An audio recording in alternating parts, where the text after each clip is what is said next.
Are we live?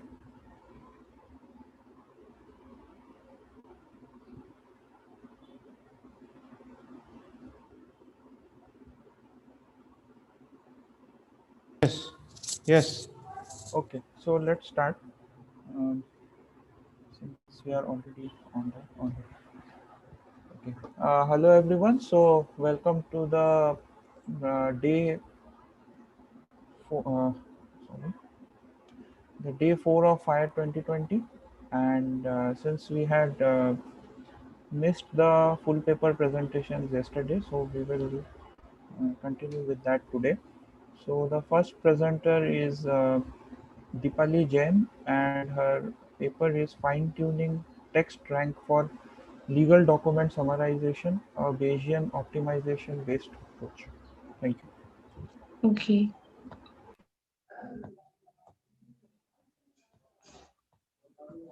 Is my screen visible, sir?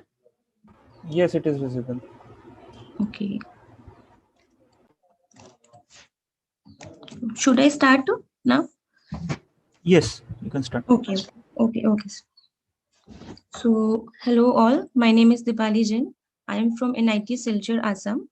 Today, I'll be presenting my paper on fine-tuning text rank for legal document summarization, a Bayesian optimization-based approach. Okay. Yeah. Let me wait.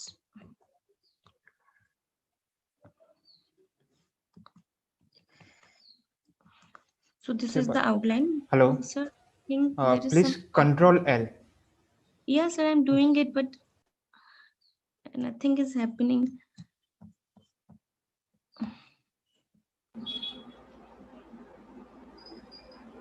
Yeah, if you just go to the view part, yeah, in the view, if you click, yeah, full screen. Full screen. Yeah, Yeah, yeah, yeah. that one. Okay, Done. Okay. okay.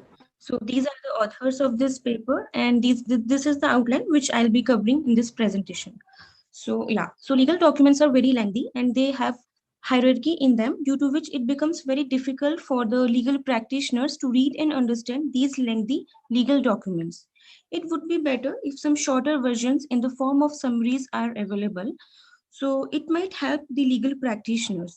So when we are talking about summary, so there is one field known as summarization, which deals with the automatic generation of summaries, and these summaries can be of two types: abstractive and extractive.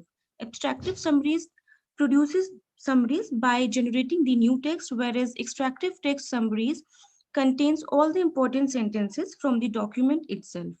So in this work, we have dealt with one of the extractive approaches, that is TREC rank. So we try to improve this TREC rank algorithm by means of hyperparameter tuning. So the main motivation behind doing this work is that there have been several algorithms, different approaches have been proposed in the legal document summarization, but none of these works have considered trying to get the most out of these existing approaches by means of hyperparameter tuning. So in this work, our main focus is on improving the existing approach, text rank. So the dataset which I have used for performing the experiment is the Bilsam dataset, which was introduced in November 2019. And this dataset consists of US congressional bills and CA state bills. So US congressional bills has been divided into training and testing set as shown in this table. In addition to that, this data set also contains CA state bills, so that the models that we have developed over congressional bills can be tested upon the new legislatures as well. So this is the methodology that we have adopted to carry out our experiment. So first of all, we have legal document summary pairs that needs to be pre-processed. So after doing the pre-processing, we get the clean version of legal document summary pairs, which are then used to perform the hyperparameter tuning using the Bayesian optimization. So using this step, we get the tuned hyperparameters with which we get the tuned or the modified version of text rank, which is used to produce the summary. And then finally, we evaluate our predicted summary against the actual summary using the ROG metric. So in our methodology, the main step is the hyperparameter tuning. So let's discuss this step in a more detailed manner. But before that, let's have a brief idea about the text rank algorithm and its associated hyperparameters. So text rank is a graph-based ranking algorithm which tries to find the importance of the sentence within a graph. So the steps that are to be followed in text rank are, first of all, we create a graph which consists of nodes as the sentences and the edges, and the similarity of the sentences is the is is used to build the edges in between the two sentences. Then we use the PageRank algorithm in order to find the importance of each vertex. Then we select the most important sentences or the top end sentences in the same order as they appear in the document as the summary. So the text rank algorithm has have several parameters. So some of the hyperparameters that we have chosen to perform Bayesian optimization are shown in this table. So we consider top n, which is the number of sentences including in the summary. Vector size. So vector size is the representation of each sentence in a vector form, alpha. So this is the hyperparameter associated with the page rank. And sim choice. So we can have several measures to find the similarity between the sentences. So in this work, we consider cosine similarity and the two variants of BM25 that are BM25L and BM25 plus. So these are the hyperparameters that we have chosen. So now let's discuss our main step, which is the hyperparameter tuning using the BO. So the main task of Bayesian optimization is to find H star such that our objective function, which is Fk, gets maximized for all the possible hyperparameter settings H. So the black box function that we have considered is the summation of rogue F1 scores of rogue 1, rogue 2, and rogue L, where the subscript K corresponds to the selection of K random samples during objective function evaluation. So now let's see the working of this objective function using this pictorial representation. So in this figure, the dotted line represents the black box, and these H1, H2, H3, H4 are the inputs which are coming from BO to this black box, and then corresponding to each setting, we are getting one target value. So, so it is important to understand that what is happening inside this black box function. So let's understand. So what is happening is that in each iteration, H1, the hyperparameter settings are coming to this black box, and then an instance of text rank model is created. So now we need to check that how we need to check that instance, so we can have the idea of its summarization task, so that finally we can have the idea that how good our hyperparameter settings are. So for this, we actually need to perform the summarization task. Therefore, we are also sending random K documents to this text rank instance. And then finally, this text rank instance predicts the summary over those random K documents. And we are evaluating those summaries against the actual summary using the rogue score. And then we are returning the summation of rogue F1 scores as our target value. So in this work, we have considered three different values for K, which are 50, 2000, 5000. So in this way, we have three objective functions, which are F50, F2000, F5000, depending upon the value of K. So in the experiment, yeah, so sorry. So the main idea of BO is to, depending upon the input and the output behavior, it finds the optimal hyperparameter settings. So this is the main idea of BO. And the number of initial points that we have chosen for BO is 10. And this optimization is run for 100 iterations. And for each iteration, randomly 50, 2000, 5000 training samples are chosen, and the objective function is evaluated. So the baseline models that we have considered are one hot text rank, word-to-vec text rank. One-hot vector means we are representing the sentences in the form of one-hot embedding, and word-to-vec text rank means we are representing our sentence with the help of word-to-vec representation. So the basic idea behind choosing these baseline models is that these are the models without any hyperparameter setting.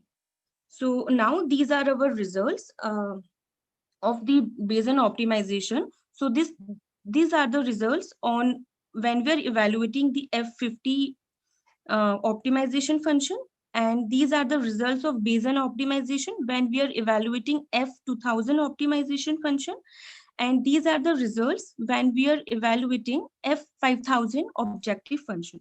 So these three tables shows the hyperparameter settings that were found to be the best so far while considering F50, F2000, F5000 objective function, and we are choosing 50, 2000, 5000 random samples for these functions. And the best settings achieved so far is used to actual perform our experiment. So, so this is the BO anytime optimization curve. For the figure A represents for F50 objective function, figure B represents the anytime optimization curve for F2000 objective function, and figure C represents the anytime optimization curve for F5000 objective function. So from these figures, we can see that BO works on the complete output space. So therefore, we can stop BO at any point of time, and with the settings achieved so far, we can still have a good solution. So like for example, if we stop BO at 50th iteration, then still it has been optimized for at least few number of iterations. So still we can have the best setting, and with that best setting, we can have a good solution. So now these are the results which are being evaluated using the best settings that have been achieved so far. So these are the results on US training data. So we can see that our tuned text rank is able to perform better as compared to the baseline text rank with no hyperparameter setting. And the same behavior has been also seen on the US testing data as well as on the CA testing data.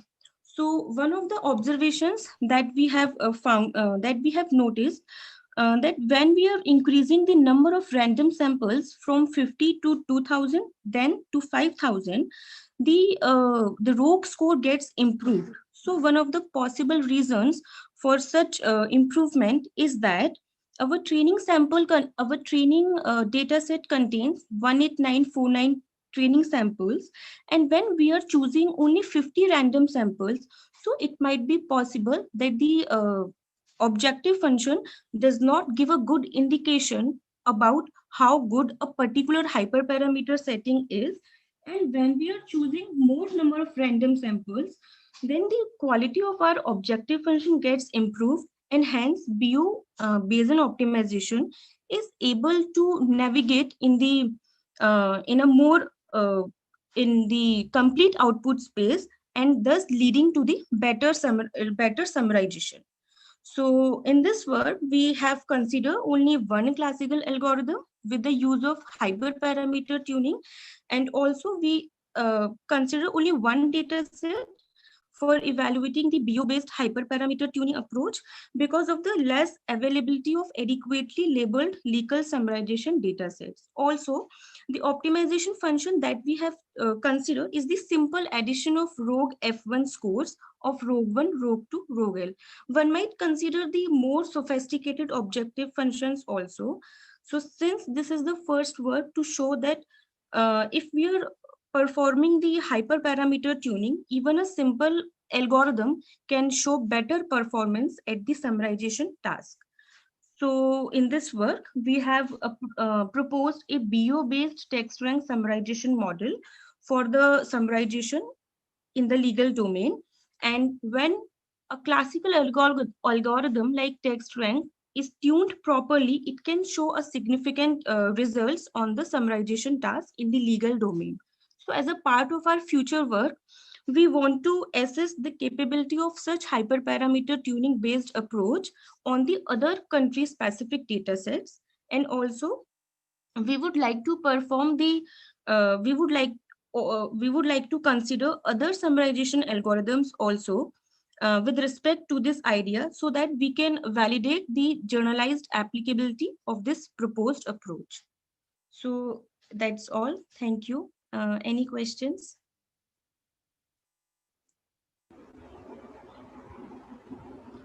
Any questions from the audience? All right. Yes. Um, okay.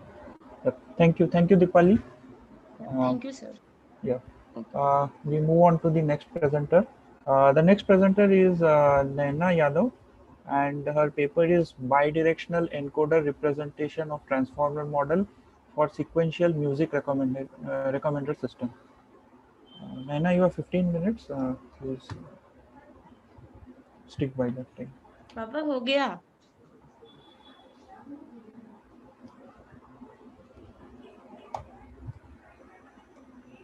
Is my presentation is visible to all? Yeah, it's visible. Okay. Thank you, sir. Thank you for allowing me to give a presentation on my topic. And good evening, everyone. Today I am here to present a paper on bidirectional encoder representation of transformer model for sequential music recommendation system. We all are aware that recommendation system is used to predict some of the upcoming items, the recommendations to users. So in recommendations, we only process the static preferences for the users. We don't give more importance to the dynamic preferences for the user in the last some days. So there is a challenge that to model users dynamic preferences uh, in a recommendation system. So instead of using the other sequential recommendation system which are using only the unidirectional nature of users interaction history, we uses the bidirectional encoder representation for transfer model, so that we can process the interaction history of user in a bidirectional nature. Means the context taking from the users is in the form of left and right, both at the time of sending the recommendation system and to perform our recommendations best in a manner. So what are the problems are in unidirectional model? In unidirectional models, we for a complete user behavior sequence, the models are not optimal for learning the complete user's history. They have to skip some of the earlier sequence of the users. Maybe it will contain some information loss. In unidirectional, it also restrict the power of hidden representation for items, and where each item can only encode the information from previous item. Means suppose we are talking about the item sequence of n, then it will take informations of only n minus 1, maybe n minus 2 information. So to overcome these limitations, we use the bidirectional model to learn the representation for users historical sequences. So here's my model is bidirectional self-attention model for a sequential recommendation system. In this particular model, we use two stages. First is the pre-training and the fine-tuning. In pre-training, it will consist input layer, sequence encoder, and an output layer. And fine-tuning model is based on the click-through rate prediction. It's a prediction layer for predicting the next item.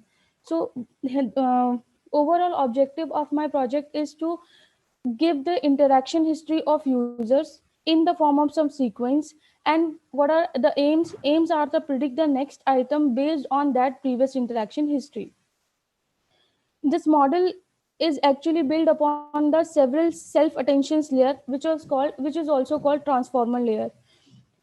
And these self attention layers are stacked in a m bidirectional transformer layer. And BERT model is here in the BERT model is used to learn the contextual relation between different users behavior sequences. Now come to the part of methodology. Here the input sequence length for any transformer layer is the length of t. We compute the hidden representation of every layer, which is a transformer layer. And after the learning of the hidden representations of layer, we stack these hidden layer in L dimensional matrix, and project in a D dimensional lower dimensional space, and create a matrix H of L. After the creating the transformer layer for hidden representations of input sequence, we include some multi-head attention mechanism. Multi-head attention mechanism here is allowing to capture the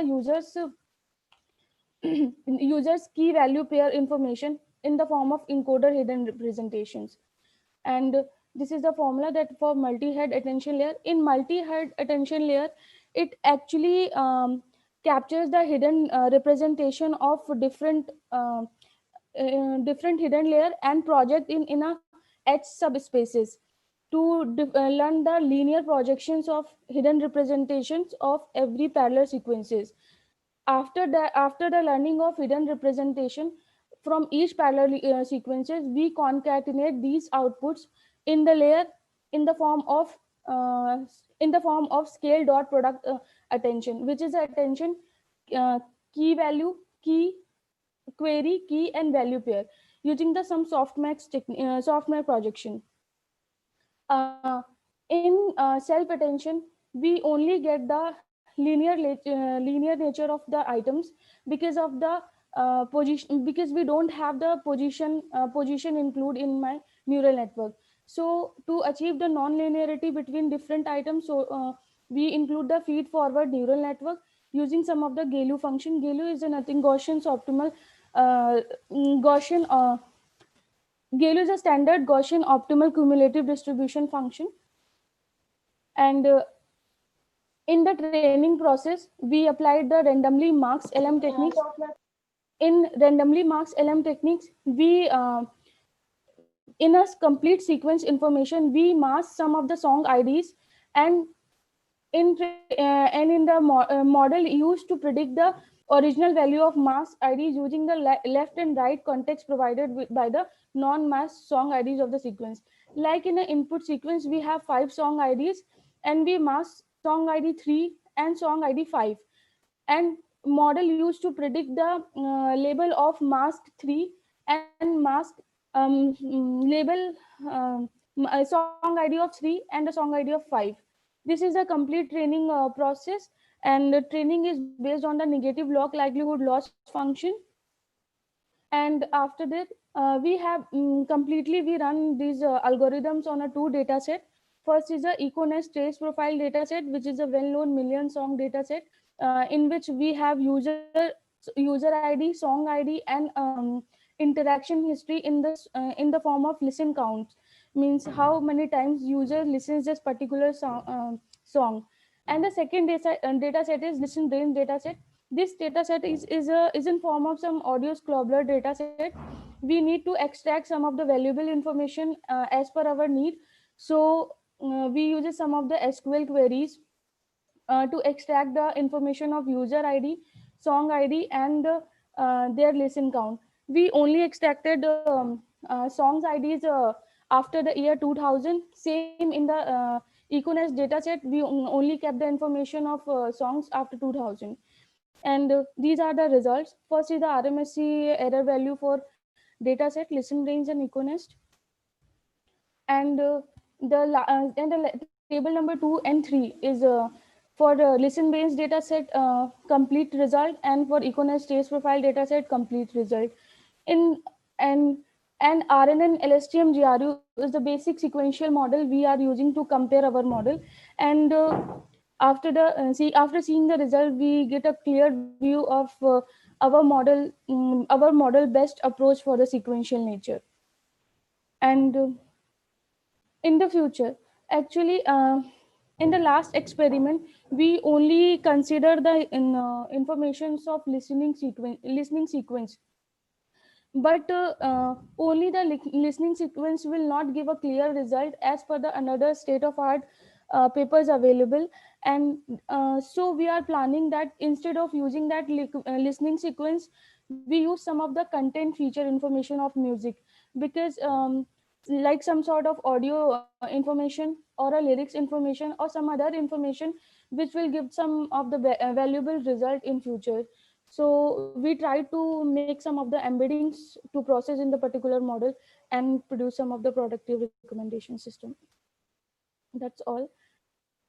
And these are the some references. Thank you. Any questions from audience?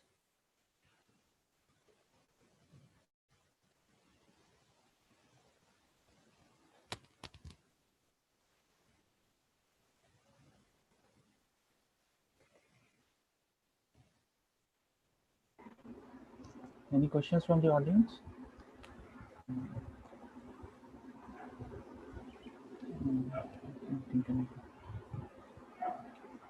All right. Thank you, Naina. Thank you so Yeah. So now I hand over to Dipavanju sir, and so the next talk is by Ajit Balakrishnan, and we will have to wait for him for some time. Yes. So has he come or has he joined? I don't see him. Okay. So 5 minutes remaining. okay, all right. Mhm.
Hello.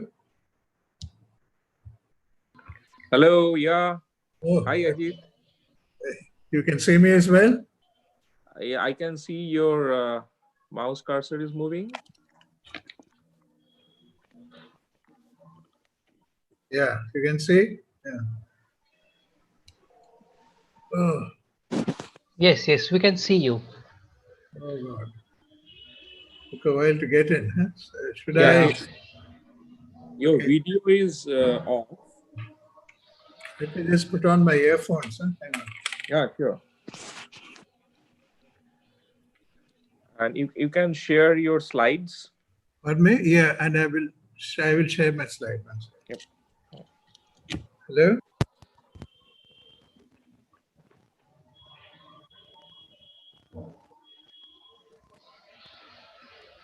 Hello? Yes, yes, we Hello. can hear you. Yeah, we can hear Okay, you. okay, right, okay. So thank you and very my- much for joining us. It is a great honor and privilege to have you with us. So Ajit Balakrishnan is with us. So he's the chairman and CEO of Rediff.com, and he served as the chairman of board of governors at IIM Calcutta, and he served as the chairman of the Government of India Ministry of Information Technology Working Group on Internet Governance and Proliferation.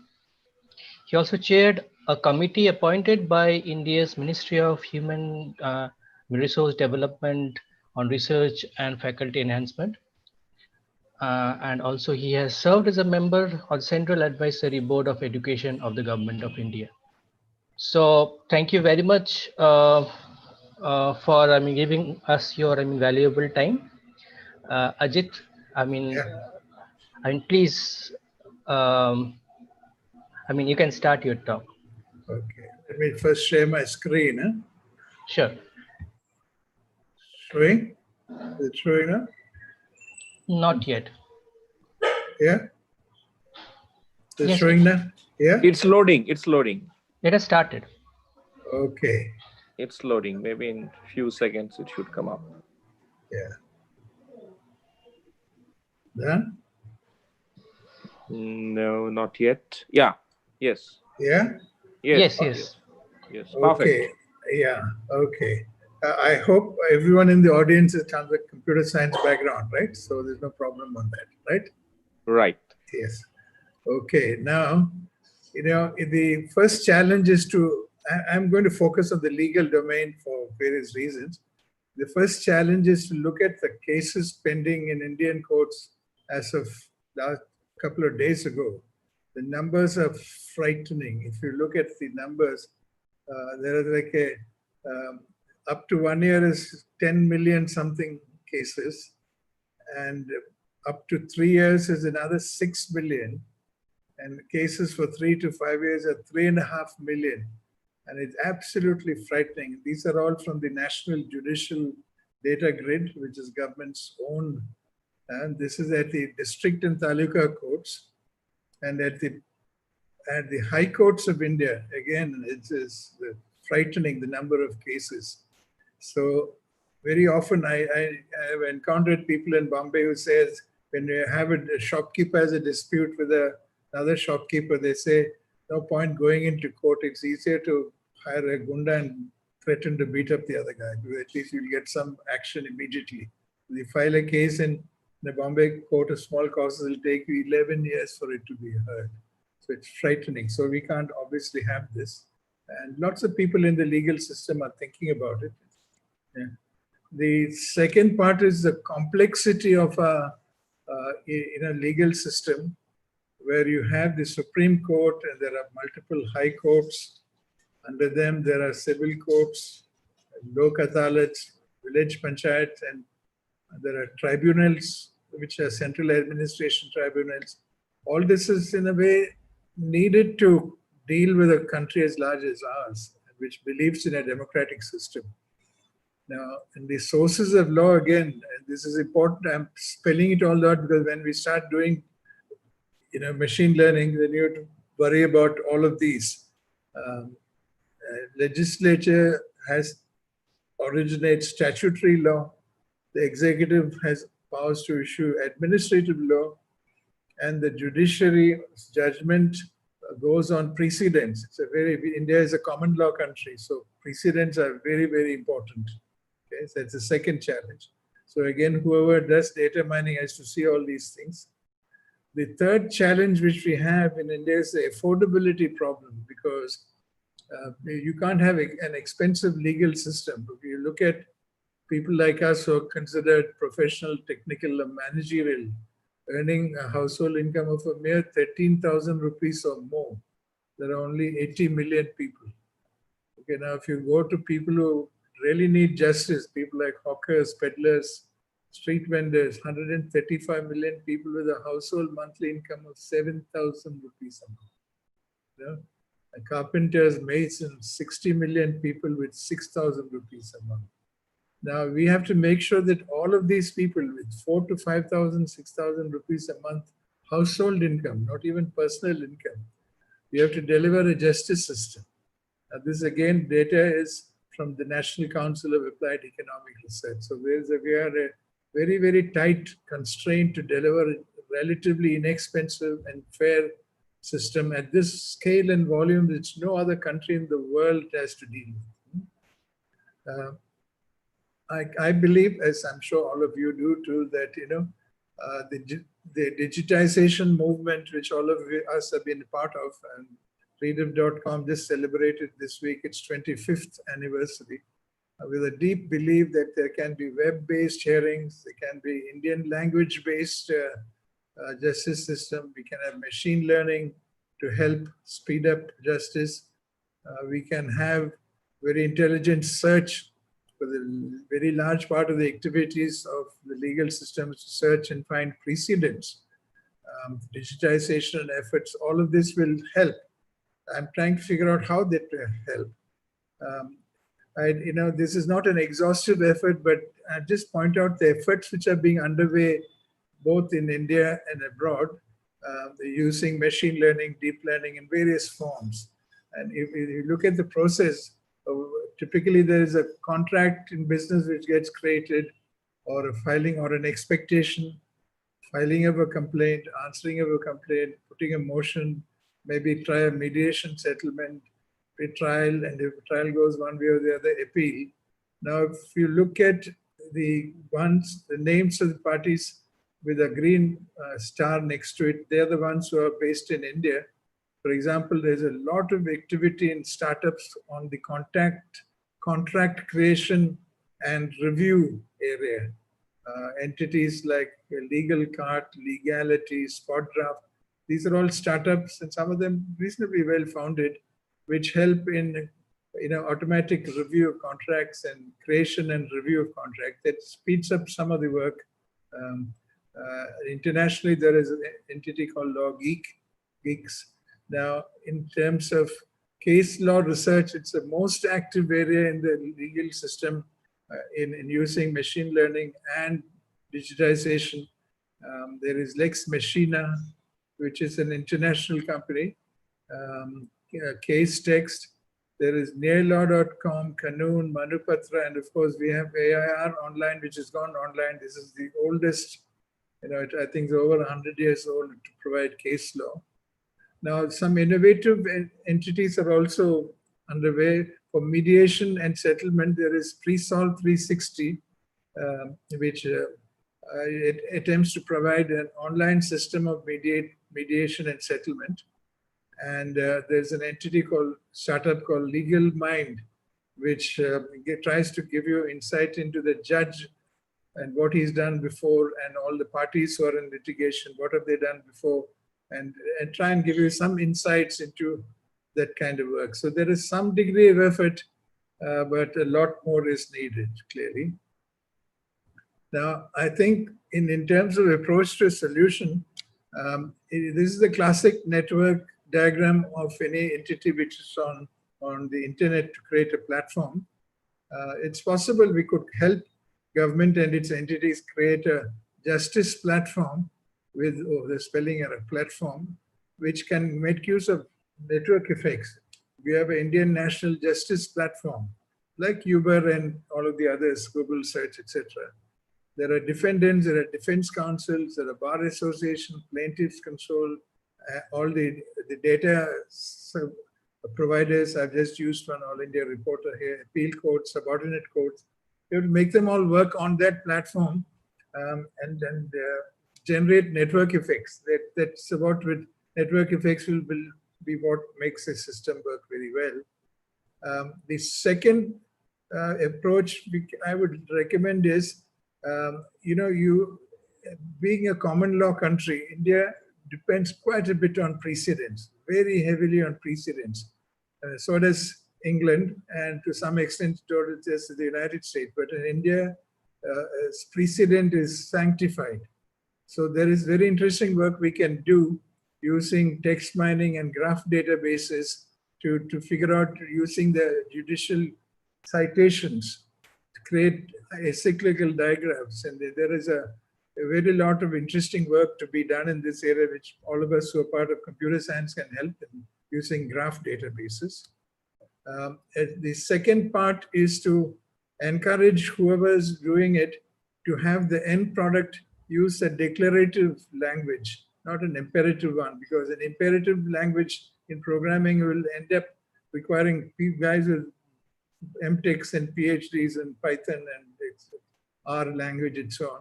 So I think make it a declarative language so that intelligent barristers and lawyers can start using it. The most, of course, famous example of a declarative language is Excel. So some tool like Excel for the legal system, where people can point and click and make it happen. That is another suggestion. The fourth suggestion, of course, is we have all very familiar with word vectors and all the wonderful things. I think when the most famous example is king plus woman minus man equal queen using word vectors. And the general theory is you know a word by the company it keeps. There are standardized word vectors, but having studied it for a little while now, I think the very important thing is for India to take the initiative and have an Indian language, Indian law vector library. While there's a very substantial amount of cases which are still pending, there's an equally large number of cases, case law data, which is available off the hook with government and many other entities for several million. I think if you see original appeal, application, execution, all these are disposed of cases. If you add up, it will be several dozen millions. That is a big enough sector to create a word vector library to make sure that all others who want to experiment on it can use it. So that is a very important part of our thing to do. I think this is my second last slide. My last slide is this, which is, I think it's worth looking at the platform revolution by those of our student friends who want to study it. It's a management science book which tells you quite a bit on how network markets work. I found some very interesting readings, which I'm sure you also know about, on vector representation of legal stuff. This lady, Kavita Ganeshan, I don't know her from Adam, but she done excellent work in providing very easy to understand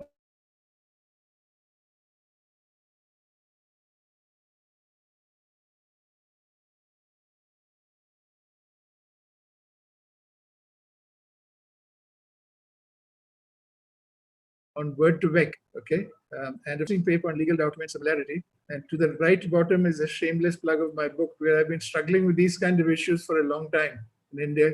So that's kind of it for me. Any questions? Hello? Hello. Yeah. Can you hear? Yes. So thank you for the wonderful talk. So my question is, so you actually looked at the problem which we have in Indian, legal system, and also suggested some, solutions of, basically, mitigating them. But as I meet the Indian lawyers, I've seen that they are apprehensive of any technology being used in the legal domain, primarily because they are afraid that they can basically replace them. And mm, that's I think that is one issue which is basically delaying the entrance of machine learning solutions into the legal domain.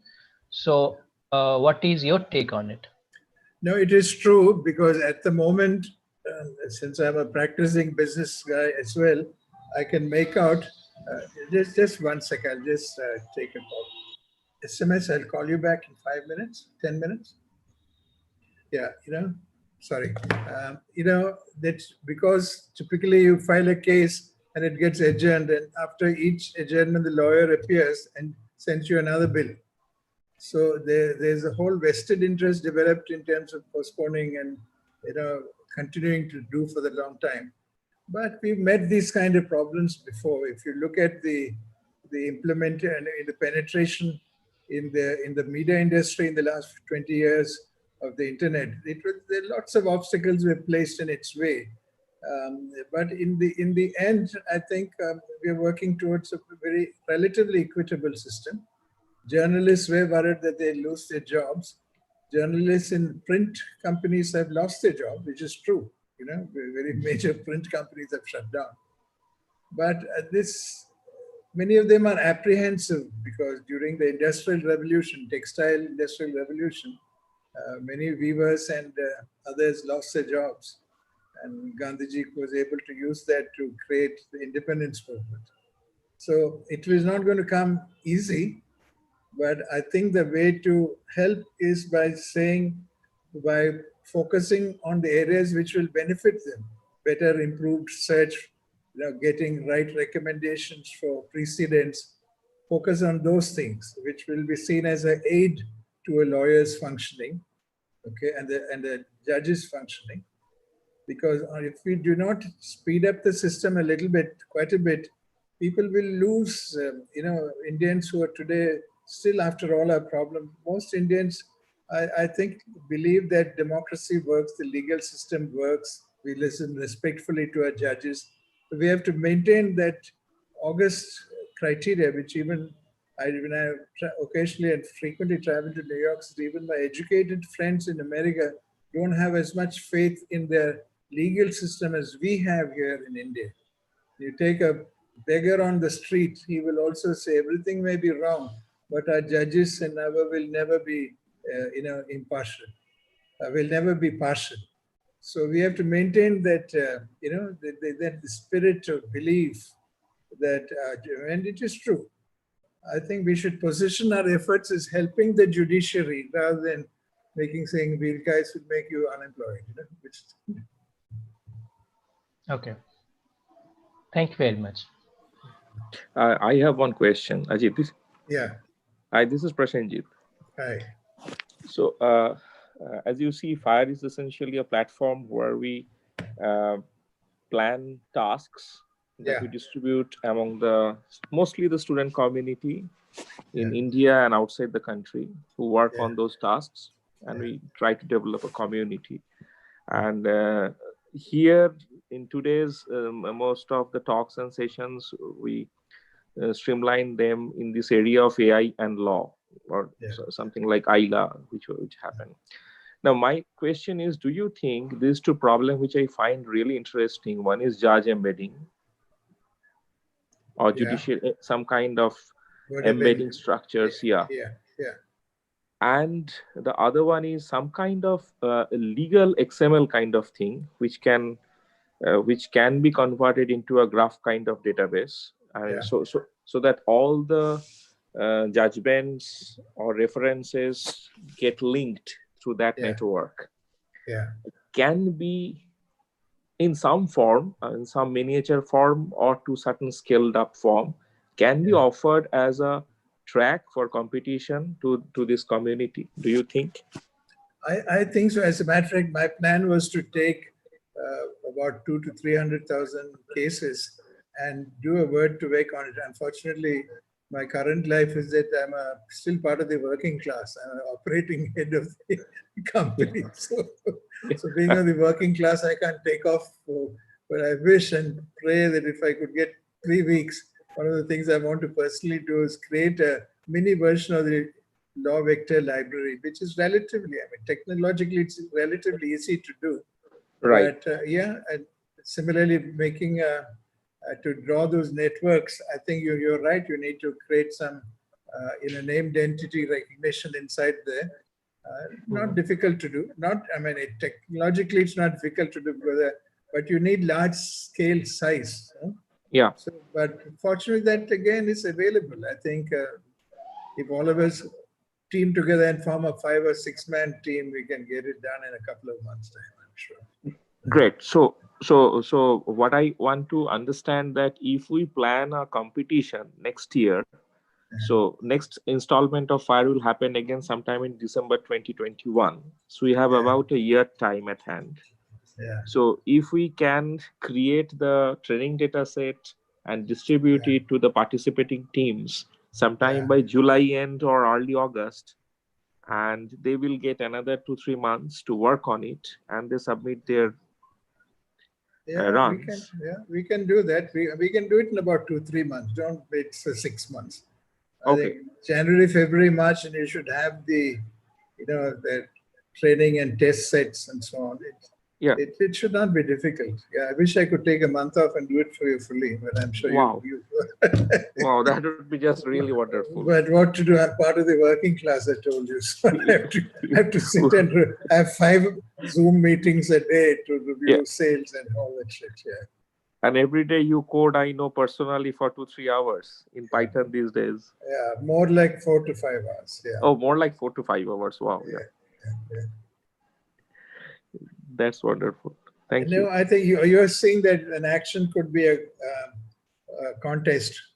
It can we also make an effort to make sure that we work with some entities in government to help them get there, or maybe one of the these people, who's that entity? I forget. I just remember his name.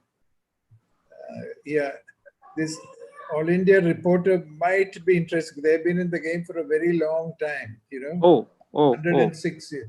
But I'll try reaching out to them, because they have data for a long period.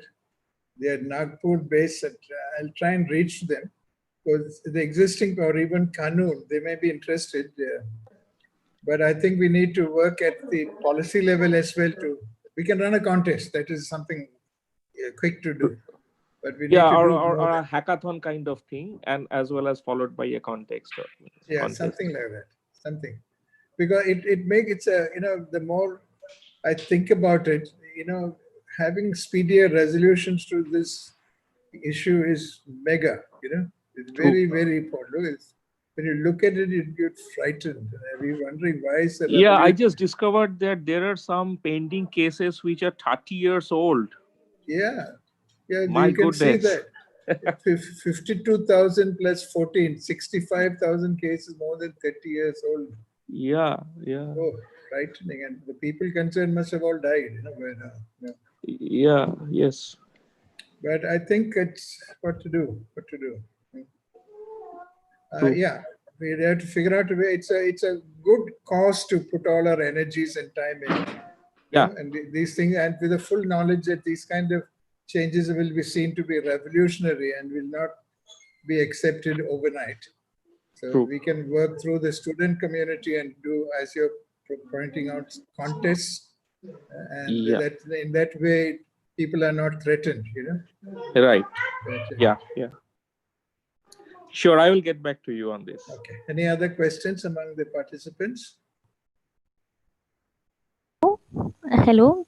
Can you hear me, sir? Yes, sir. I have just one question. Sir, there are many cases, as you also point out this as challenge 1. So that there are many cases which are pending in India. So sir, there have been many documents which are available on the websites. That's But right. sir, yeah, but sir, there is not there is not a proper data set so that we can do some kind of experiments. And in particular in Indian context, there are I think there is not any single data set available. So we can do some kind of experiments. Like we have one data set, a rhetorical label data set, but in order to perform the downstream task like summarization or these kind of tasks, so we don't have any proper data set. So sir, if we want to like if we want to promote our research in this domain, so can we have such kind of data sets in the form of task, like fire organize so many tasks? So can we have data sets for like for every task in Indian context? So it would be better, I think. Yeah, you're Dipali? Is it Yes yours? sir, yes, Okay. yes sir. Dipali, Yes. whenever half a dozen of us guys who work in this area of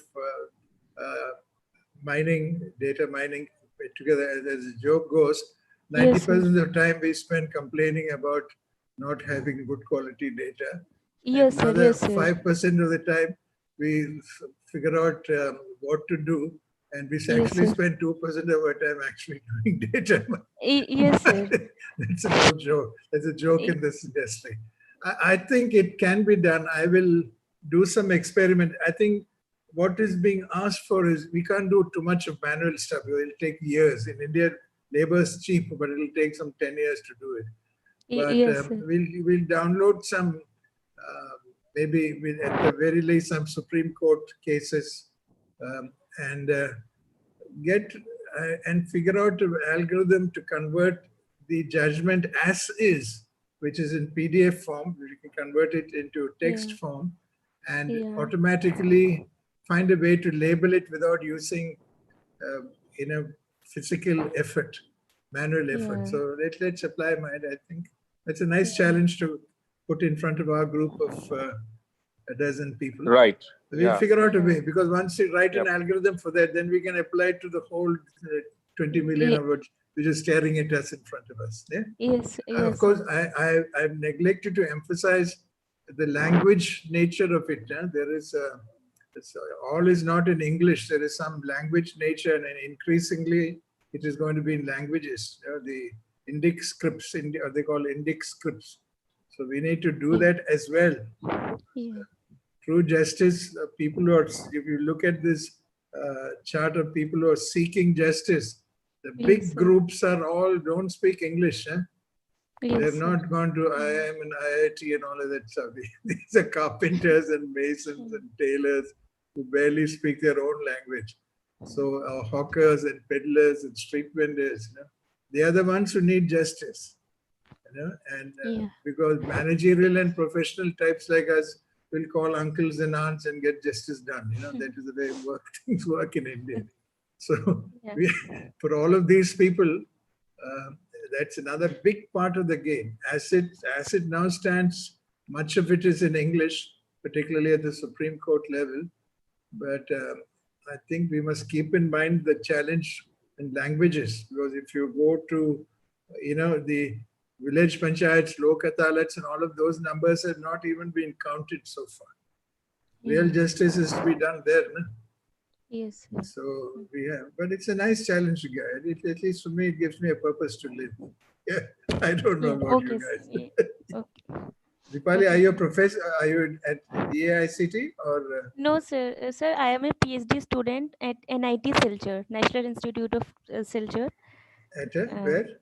Sir, National Institute of Technology, Silchar, NIT Silchar. Oh, yes, sir. okay. PhD. Yes. Okay. Yes, sir. Yes, sir. Okay. So, thank you, sir. So let's try, and then let's struggle a little bit to, and then not sir, lose. Sir, actually, there are websites like Thomson Reuters or Indian Kanun, but these sites are not providing the label data set. For this, we have to pay, or the amount is very high. So, sir, that's I know. What we need to do is get this, actually figure out a methodology to take the basic cases which are available and on whom judgments have been already given. So we'll know, so the dependent variable will be clear, and figure out an algorithmic way of cleaning it up for us. I don't think we should go to any of these guys, but I think their business is to charge money. So leave the thought. I'll also keep thinking, and maybe, we can presently create a small confidential group with about 10 of us or whoever. Sure. Truly, and then we can exchange what we are doing on a daily, weekly basis into this small group. It's a good challenge to face. It's a good challenge to face. Yeah. Okay. Okay, that's all. Sir. Unfortunately, it would have been nice if you had a legal guy who's also a computer science guy to join us, because sometimes the precedence judgment and all can be pretty arcane. It's pretty difficult to understand. Let's see. We'll find, if you can find that rare combination, computer science plus legal, because people who go to law courses are the ones who frightened of mathematics in high school. So that's the problem. But we'll find some. Just one kid is enough. Yeah. Thank you, sir. Anything else for today? Roshanjit, anything more for today? Yeah. Kripa?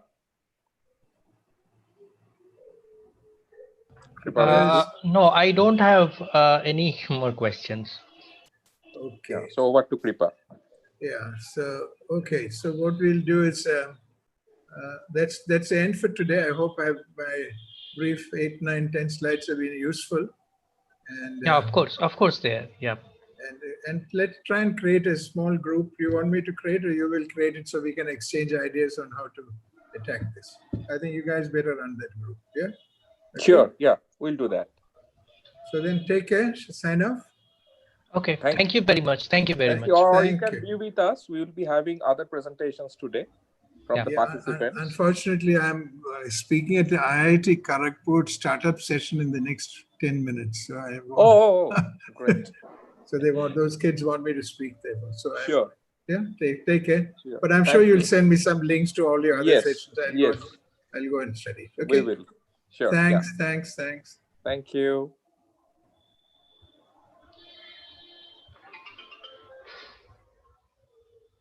So we will wait for 15 minutes or so. From 6 p.m. we will have the ILA track presentations. So should we take a break now? Yes, we can take a break of 15 minutes. Okay.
So hello everyone.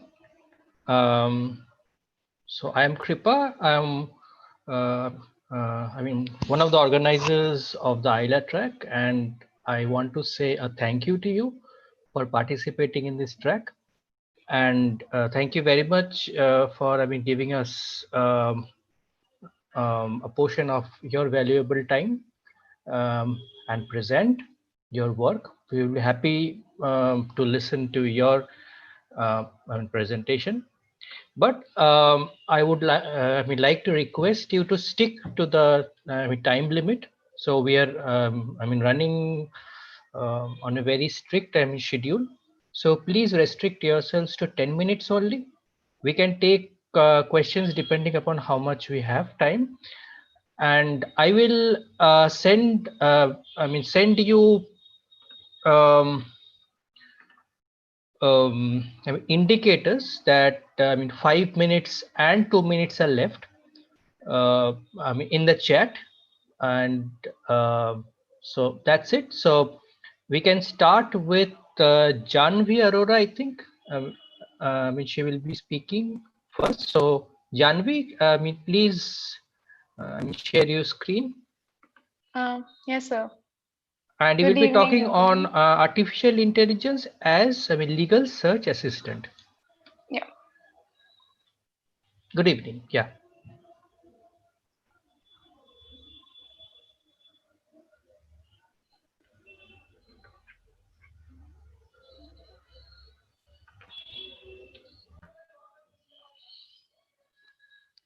Good evening, everyone. So I am here to present our work towards the AILA tasks, Artificial Intelligence as Legal Research Assistant. So I am representing on behalf of Team Lonix, which includes me and my colleagues Tanay and Ale, and our mentor, Mr. Shubham Joshi. As we are, the problem statement included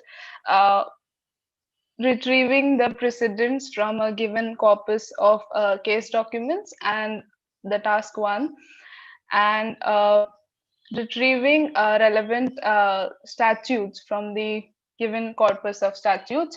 The task two was about classifying the sentences based on their role. So in task one, the corpus consisted of 3257 case documents, 197 statutes, and the training data had 50 query documents, and the testing data had 10 query documents. So the base for our work in the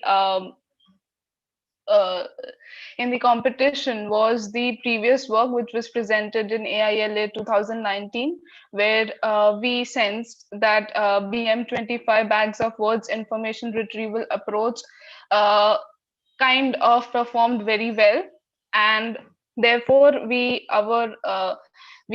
initially experimented with that approach. But what we found lacking there was a contextual element, because I think the BM25 approach does not takes into consideration the word semantics and ordering. So researching on that, we came across the method of topic embedding. So those were our build-up references, which we took into consideration while performing the task.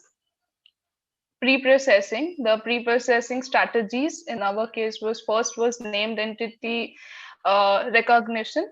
We derived this intuition from one of the papers in AILA 2019 that showed considerably good results, and even in our approach we sensed that due to named entities there is a lot of noise. So therefore first step was removing named entity. Second was we removed special characters and other alphanumeric sequences which were present in the case documents. And then third was lemmatization, because a word may come with a word, although it has kind of different tenses and other types of words were repeating, which were kind of creating a noise and was leading to insufficient results. So we lemmatized to actually reach to a uniform comparison between the query, case documents, and statutes. So this was our pre-processing. The precedent retrieval. So the approach one consisted of we just after the pre-processing step, we just retained the noun, proper nouns and adjectives, and we applied the BM25 OKPI BM25 model, deriving reference from 1 and 2 to map the query documents to the relevant case documents. Then in the approach 2, adding to the contextual element, we worked on the topic embedding model. So the topic, we made the procedure learns the, it is not same as topic modeling, because this one does not takes a fixed amount of topics into consideration. Instead, it searches for topics in the again, it is deriving reference from Angela ETL's work, which was recently published in August, and it actually searches the topics in a corpus of documents, wherein the topic with the like words with the same words which occur in same vicinity for a repeating amount of times are gathered as one topic cloud. So in our corpus, we found around 38 topics. So this is the instance, this topic 0 is an instance of one topic cloud. There were 38 such topics. So these were the topic words. We mapped all the queries to this topic words, and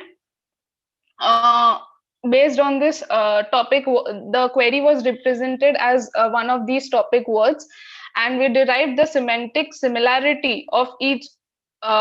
We converted them into vectors. These topic words were converted into vectors, and we derived the similarity of case document with queries, and hence obtained the similarity score. But we realized that just mapping the contextual element is not enough, because topic word consisted of like 50 words for each topic, and each query was not sufficiently represented by it, and the results were not good. Therefore, we actually made a hybrid model of both BM25 as well as the topic model similarities, and equally weighed both of them and obtained the similarity score. Results, we obtained a pretty good amount of precision in the second method, which actually improved after adding the contextual element, although the map score could still use some improvement. Statute retrieval. So first we attempted statute retrieval with the same approach as in the precedent retrieval, retaining the noun and adjective, and used BM25 to compute the similarity. In the approach 2, we actually used one of the embeddings available online in the paper Deep Learning in Law. So they present a publicly available embeddings which are trained on law documents from US, Japan, and other legislations, but not Indian legislations. So we used law-to-vec embeddings for converting the query and case document into vectors, and computed the similarity using soft cosine similarity, that is weighing similarities word by word instead of the complete sentence. Here, BM25 outweighed the result of the lot of embeddings in this approach. In the task 2 rhetorical role classification, we attempted to the data set consisted of 50 legal case documents, which accounted for, I think, 9380 sentences, and the classes were as follows. The approach was in pre-processing we removed noise and stop words, and for classification we used the pre-trained BERT-based uncased model from Hugging Face we fine-tuned it and we used it for the classification. To overcome the problem of imbalance, we took 80 to 20 ratio of splitting approach for training and testing for each of the classes. The classification accuracy of the approach was around 0.58. Future work and conclusions, I think like the results in the precedent retrieval, which actually give us an idea that contextual mapping is a kind of a important element while finding the relevant cases. So better context disambiguation could promise higher efficiency, and also good abstraction techniques, because the case documents seem too long. So good context retaining abstraction techniques can indeed lead to better results in the legal domain. Thank you, everyone. This was all, I think. Thank you very much. You did the time management quite well. Thank you. Thank you very much for that. I have one question. Yes, You told that you have fine-tuned BERT, right? yes, sir. So, but the classification, I mean, results on training. Can you please go back to the previous slide? Yes, sir. Yeah. So classification accuracy was about 58%, right? So what was the accuracy when you did the training? I mean, you did 20/80 split, right? Yes, sir. So what was the training accuracy? So it was around 80%. Okay. So the classification accuracy is not very high, right? So yes, sir. So it's I mean 50/50. So it's like random pick. So what do you think? What can be the reason for this? So actually, I think we should have worked on the model a little better. We could have tried more architectures for the model, as just fine tuning was not the solution. Although we actually dedicated least amount of time to this task. But I think if we would have experimented with better model architectures and above, like BERT model, and there are also other BERT models and other embeddings which could have performed better. So that could have been the case. Okay. Okay, thank you very much. Thank you, sir. So next, I think we have Showman ready, right? If you don't mind, I have a question, Kripa. Sure. Quick question. Go ahead, please. Yeah. First of all, it's nice, Janvi, it's nice to see that you guys are using Top2Vec, which is something very recent. So, and it's very, the results seem to be encouraging. My question is very specific to, sorry, it's a bit background noise here, but I'll try my best. So my question is, you guys are a firm that kind of specializes in law, right? You have a lot of legal support, unlike other teams who are purely computer scientists. So yes, do you think there could be some knowledge about law that might help in such tasks?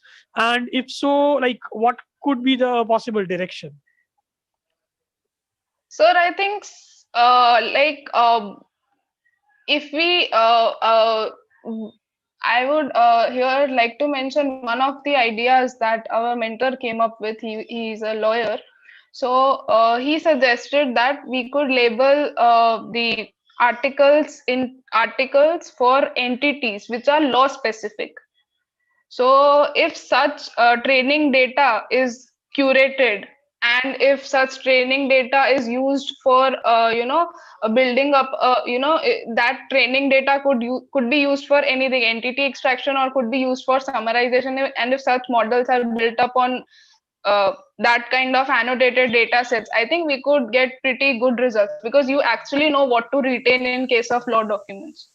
Okay, so then there are some specific kinds of entities probably which we should look on. So because my guess is that things like named entities, like for person and all, might not be that relevant for precedent and statute retrieval. Yeah, But law there can specific be other types of entities. entities Yeah. which might be Yeah. helpful. Yeah.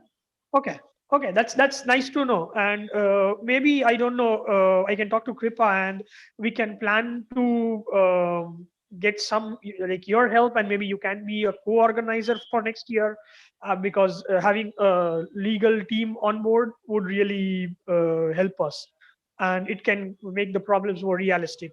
What's your thought, Kripa, about this? Yeah, absolutely. If I mean Lonix is interested, then I think this can be certainly considered. We can talk to the Shubham, I think that's the person, right, Janvi? Yes, sir. Yes, sir. Right. Shubham, sir. Shubham. Okay. So actually Shubham, called me some time back. So, talking about whether we can do something. So it is good that part, brought it up. Maybe we can take this forward offline. Yes. Okay. Yeah. Sounds good. Thank you, Janvi and Kripa. Yeah. Thank you, sir. So sorry, I forgot to ask last time. Any more questions? No, that's okay. I know we are running on a very tight schedule, so but I couldn't help but ask Yeah, this time. sure. No problems. So maybe we are, ready. So Janvi, thank you very much. Thank you, sir. Yeah, so maybe we are ready with the next presentation. Shomayon, are you ready with your presentation? Yes, sir. Okay, can you please start sharing your screen? Yes, sir.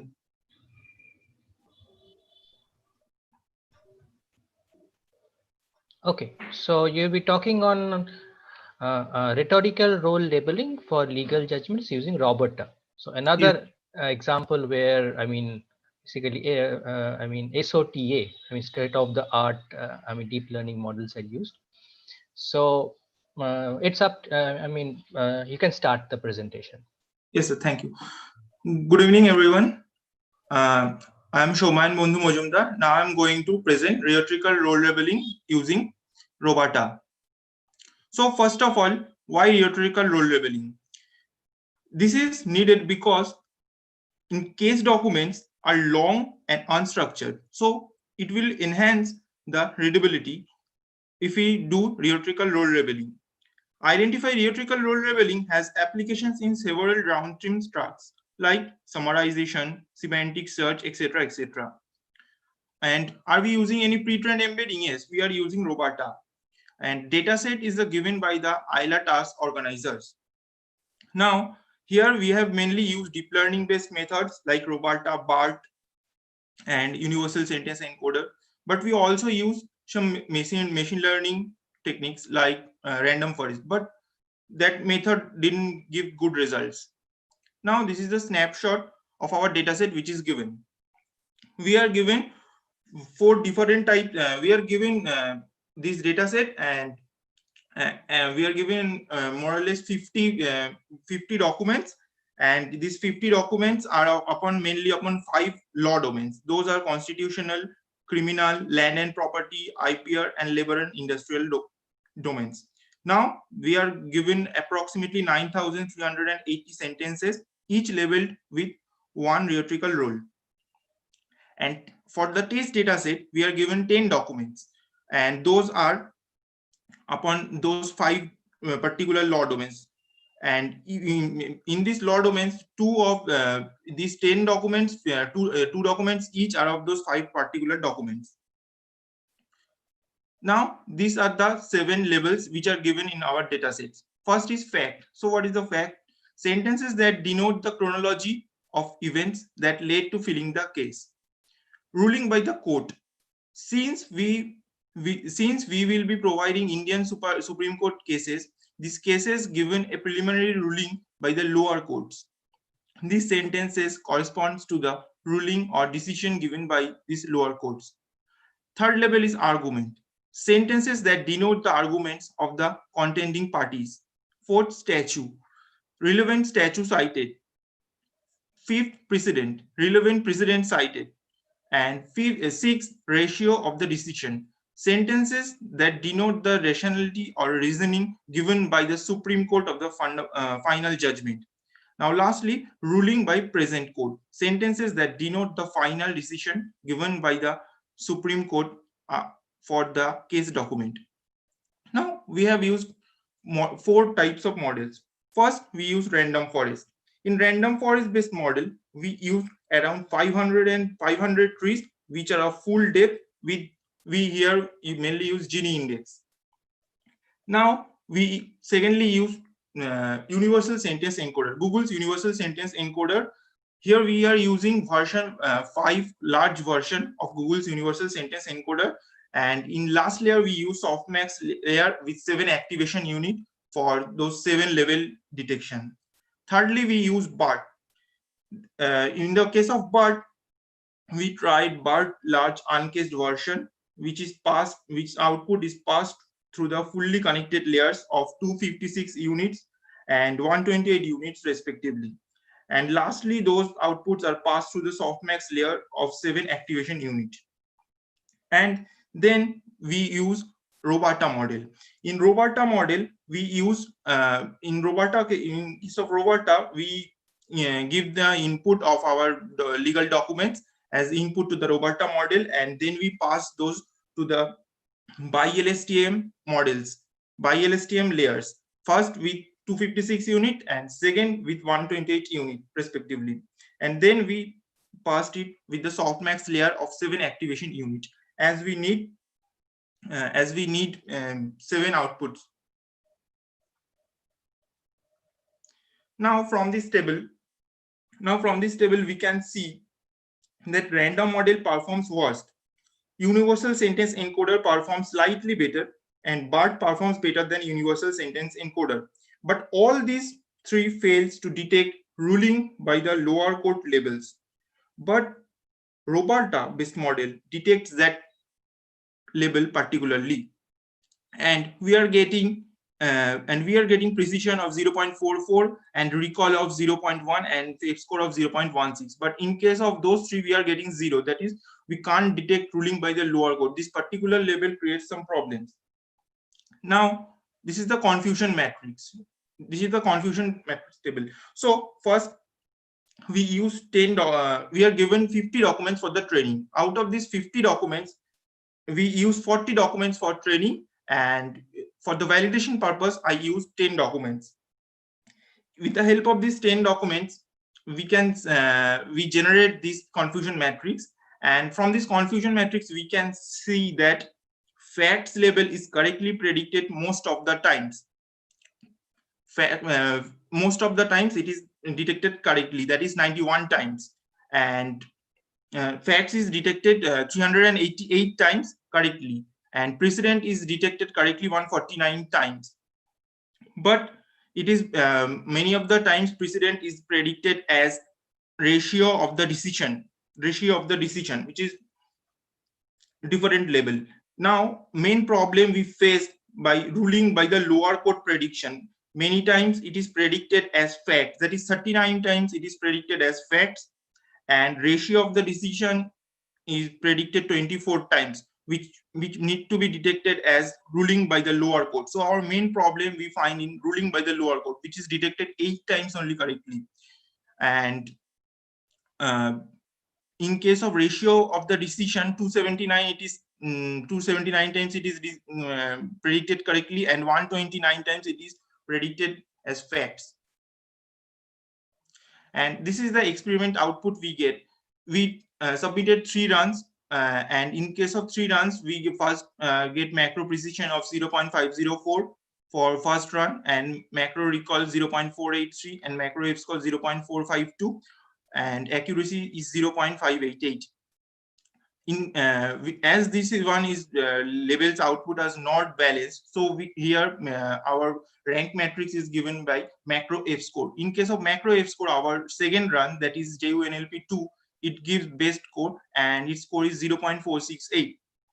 But in case of accuracy, we can see that JUNLP1 and JUNLP2 both give 0.588, 580. In conclusion, we can say that Roberta-based models give best result, and our main problem we can find that is ruling by the lower code gives bad result. In case of those three models, in case of BART, Universal Sentence Encoder, and Random Forest, these three models can't predict the model at all correctly. But with the help of Roberta, we can detect somehow those results, but not fully, but somehow we can detect it. So in future, we should focus on this particular level more so that we can develop our base model.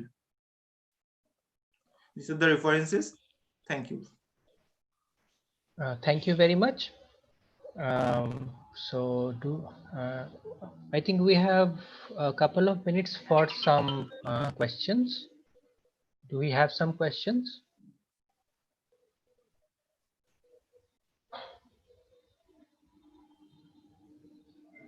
No, I don't think so. So thank you very much. Thank you, sir.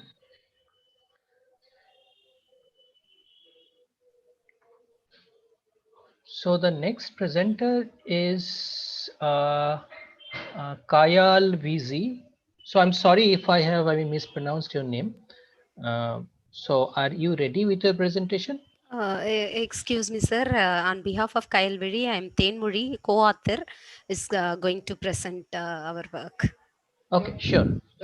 Go ahead. Shall I share my screen? Sure, please.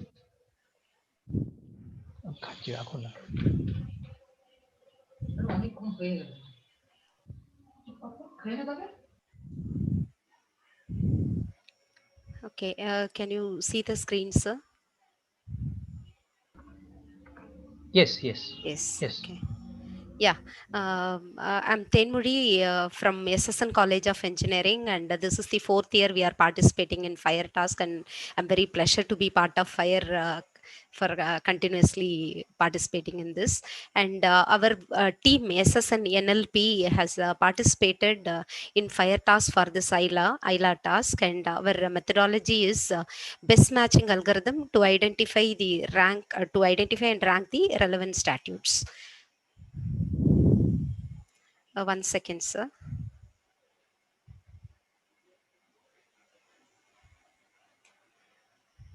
Yeah. Okay. Referring the prior cases is highly desirable in order to ensure the justice, we know, and identifying the suitable prior cases and statutes manually is really time-consuming process, and thus the solution is applying artificial intelligence for effective identification. And that is the aim of the ILA task, and the objective of the ILA shared task is to identify the relevant cases and statutes for the given query, and also it has a focus to determine the semantic segmentation such as fact, arguments, precedent, etc. from legal documents. And the first task is actually the precedent and statute retrieval task, and the second task is rhetorical role labeling, and wherein we need to label the segments into 7 different labels for legal judgments. And we have focused on the first task, the precedent and statute retrieval. And this is about the data set description. And for task A, the training set comprises of 50 queries, and the documents, number of case documents are 2914, and statutes are 197. And the same set of documents and statutes were given for test data, whereas only 10 queries were given in the test set, for which we need to obtain the correct statutes and documents. And we focused on the second subtask of this precedents and statute retrieval, which is identifying the relevant statutes part. and for which we used the ranking algorithm, and we have employed a best matching ranking algorithm BM25, and this actually ranks the document according to its relevance to the given search query, actually, which for which the statutes or the documents are vectorized based on the bag of word approach. So that, and for which what are the steps we have considered is we pre-process the given statutes, and we have computed the BM25 matching score, and then we did ranking. And for pre-processing, we removed stop words using the NLTK set of stop words. Then we have converted the words to lowercase, and then we applied the lemmatization process. And we have computed the BM25 score using this particular formula. And before computing this particular formula, we found the word dictionary with the term frequency informations, and we have computed the document length, average document length, and inverse document frequency things. And then using this particular formula, we have computed the BM25 score between given query and either a document or a statute. Okay, so we did we have computed the BM25 score between query and the statutes using this particular formula, wherein Q meant for the query and D meant for a statute. And this formula comprises of two parameters, saturation parameter K and length parameter B. And by default, this BM25 supports K to be 1.5 and B to be 0.75. However, these two parameters can be fine-tuned, but we have considered the default values for these parameters in our approach. And then so we have taken a query, and we computed the matching score using BM25 for all the given statutes, and based on the scores we got, we just sorted them based on the matching score. And this is the result we have obtained. I have listed our team score in the top, and if we observe that this P at 10 score seems to be much closer than with the top score, and even the other metrics, we have got a comparable result with the other scores. And that's it. Actually, we used this is the conclusion. We have used the BM25 ranking algorithm to find the relevant statutes for the given query, and we have obtained a comparable score for all the metrics considered for the ILA shared task. And in future, maybe the performance will be improved by altering the hyperparameters like a saturation parameter and length parameter. And also we can employ the variant of BM25 algorithm called OCAPI BM25, BM25 plus, and other algorithms. So this is our script presentation. Thank you. Thank you very much for your presentation. Thank you, sir. So do you have any questions on this?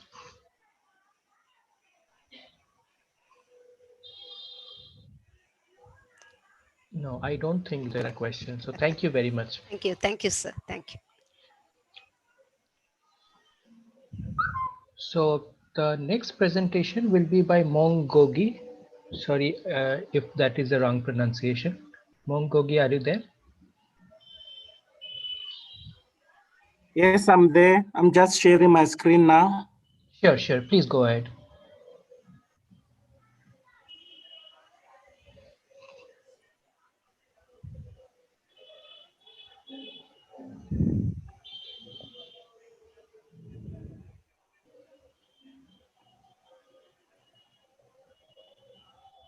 Okay, I hope you can all see my screen now. Yes, yes, I can see. Okay, thank you very much. Okay, my name is Monkohi Mudongo from the University of Botswana here in Africa. I'm going to be presenting this paper on behalf of my three other colleagues. And this is the outline of my presentation. Okay, so we participated in the following tasks in task 1A and task 1B. So task 1A was on precedent retrieval, where we wanted to retrieve most similar or relevant legal cases, documents, given the description of a legal situation as a query. So task B was about the statutes retrieval, where we wanted to retrieve the relevant statutes that are related to the current given case. So for precedent retrieval, we wanted to investigate whether we can improve the retrieval effectiveness of a precedent retrieval by performing a retrieval on summarized prior cases that have been given to us. And for statute retrieval, we wanted to investigate whether we can improve the retrieval effectiveness of the statute retrieval by summarizing the current case or the current query. So we were given about 50 plus description of legal situations as queries. And we're also given about 2,914 prior cases documents.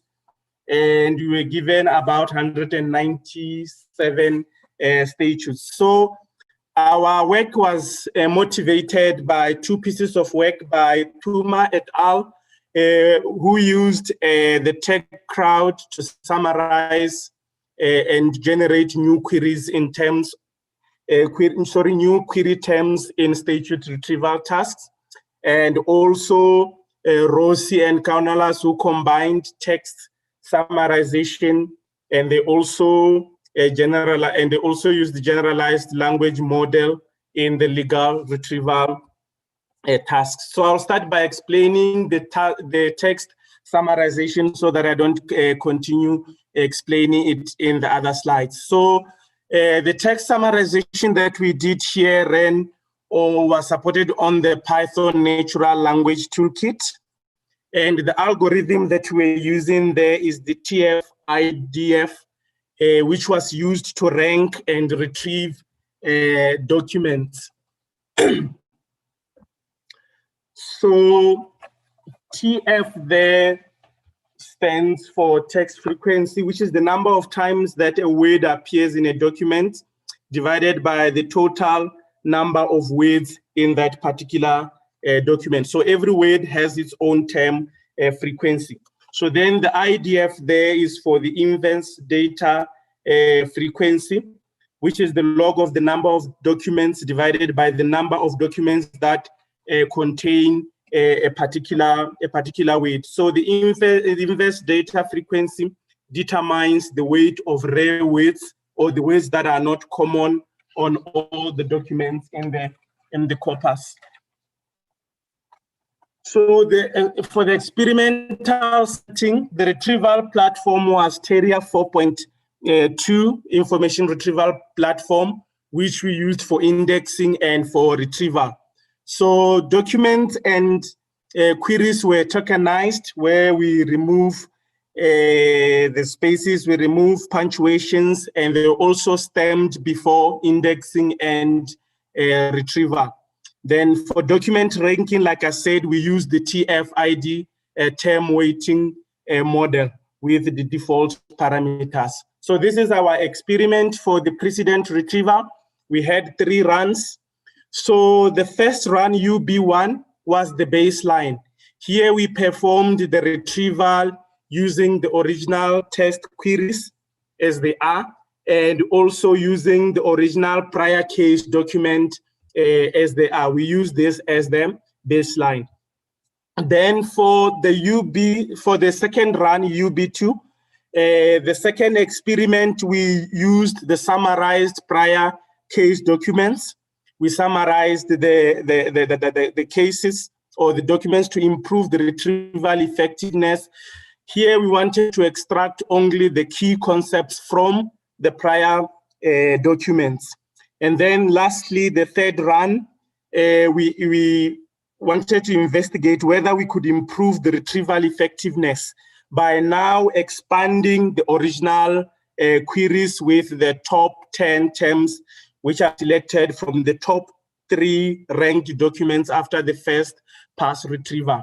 Here we used the TERIA BO1 model, which is used to rank to take the top 3 documents. Then from the top 3 documents, we'll take the top 10 terms, which will then be used to expand the document. So these are the results of our runs for the precedent retrieval. As you can see, our last run, UB3, from all the results, it performed better than all other systems when we're looking at the measurements that were given, the MAP, the B, PREF, and the receipt rank. So it performed better. So our third approach in task 1, which uses expanded queries, like I said, for a retrieval on summarized document collection of prior cases, performed better than all other systems that participated across all these evaluation measures. So then the experimental setting for the statute retrieval, we also had, we're also using the TERIA 4.2 information retrieval platform. So we also had 3 runs. For the first run, we used the queries as they are, original queries as they are, and we used the original statute documents as they are. So then for the second run, so we used the original statute documents as they are, but then here we summarized the queries. We used the TF IDF to summarize the queries. Then for the third run, the original, we used the original corpus documents as they are, but then we expanded the summarized, we then expanded the summarized query. The expansion of terms was done from the top 3 ranked documents, and they were picking the top 10 informative words from the document. Then here we're using the term selection was using the TERIA 4.2 BO1 model. So these are the results for the statute retrieval task. Then an improvement in the retrieval performance was attained after summarizing the current case.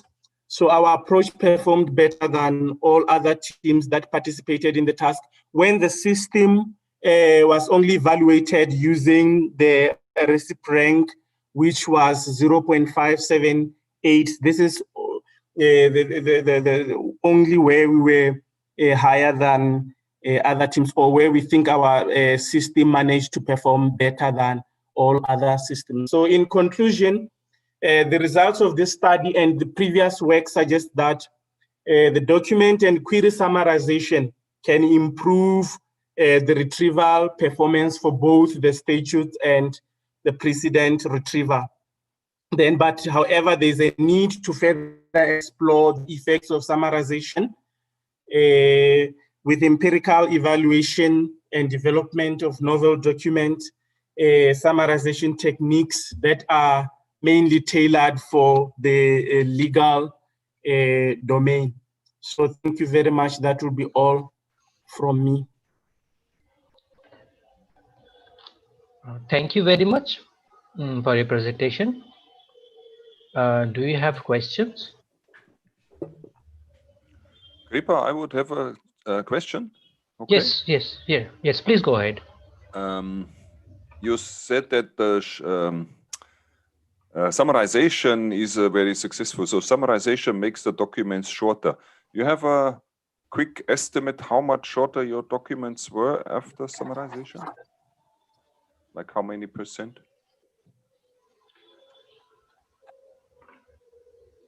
So I will not be able to tell you percentage-wise, but what I can explain is that we think summarization is important because using the TF-IDF algorithm, you get to only extract the key concepts, because the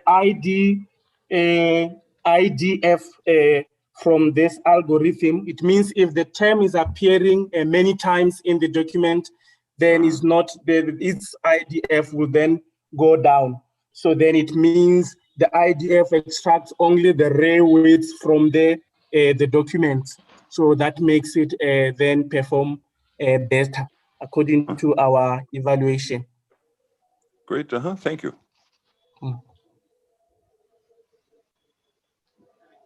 Do we have any more questions? Sorry. No, I don't think so. So thank you very much for your presentation. And we will take a 10 minutes break, and we'll come back after the break.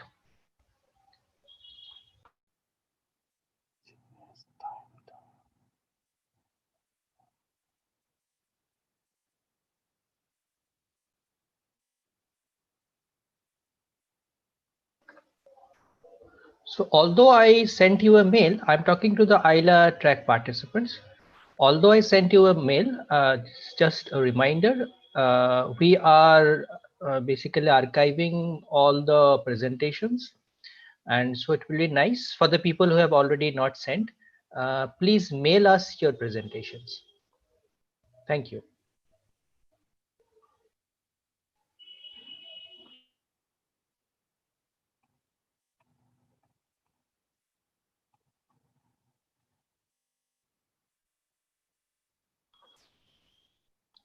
Yeah, just a clarification. You can basically reply all to the mail which I sent to you. Thank you.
So welcome back. So we will resume our track presentations for ILA. So the next speaker is Tobias Fink. So Tobias, are you ready with the presentation? Hello. Can Yes, you hear me? hi. Yes, I can. Okay, perfect.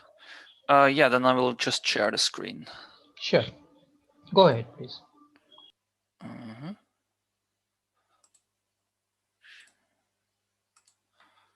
Okay, can you see the slides?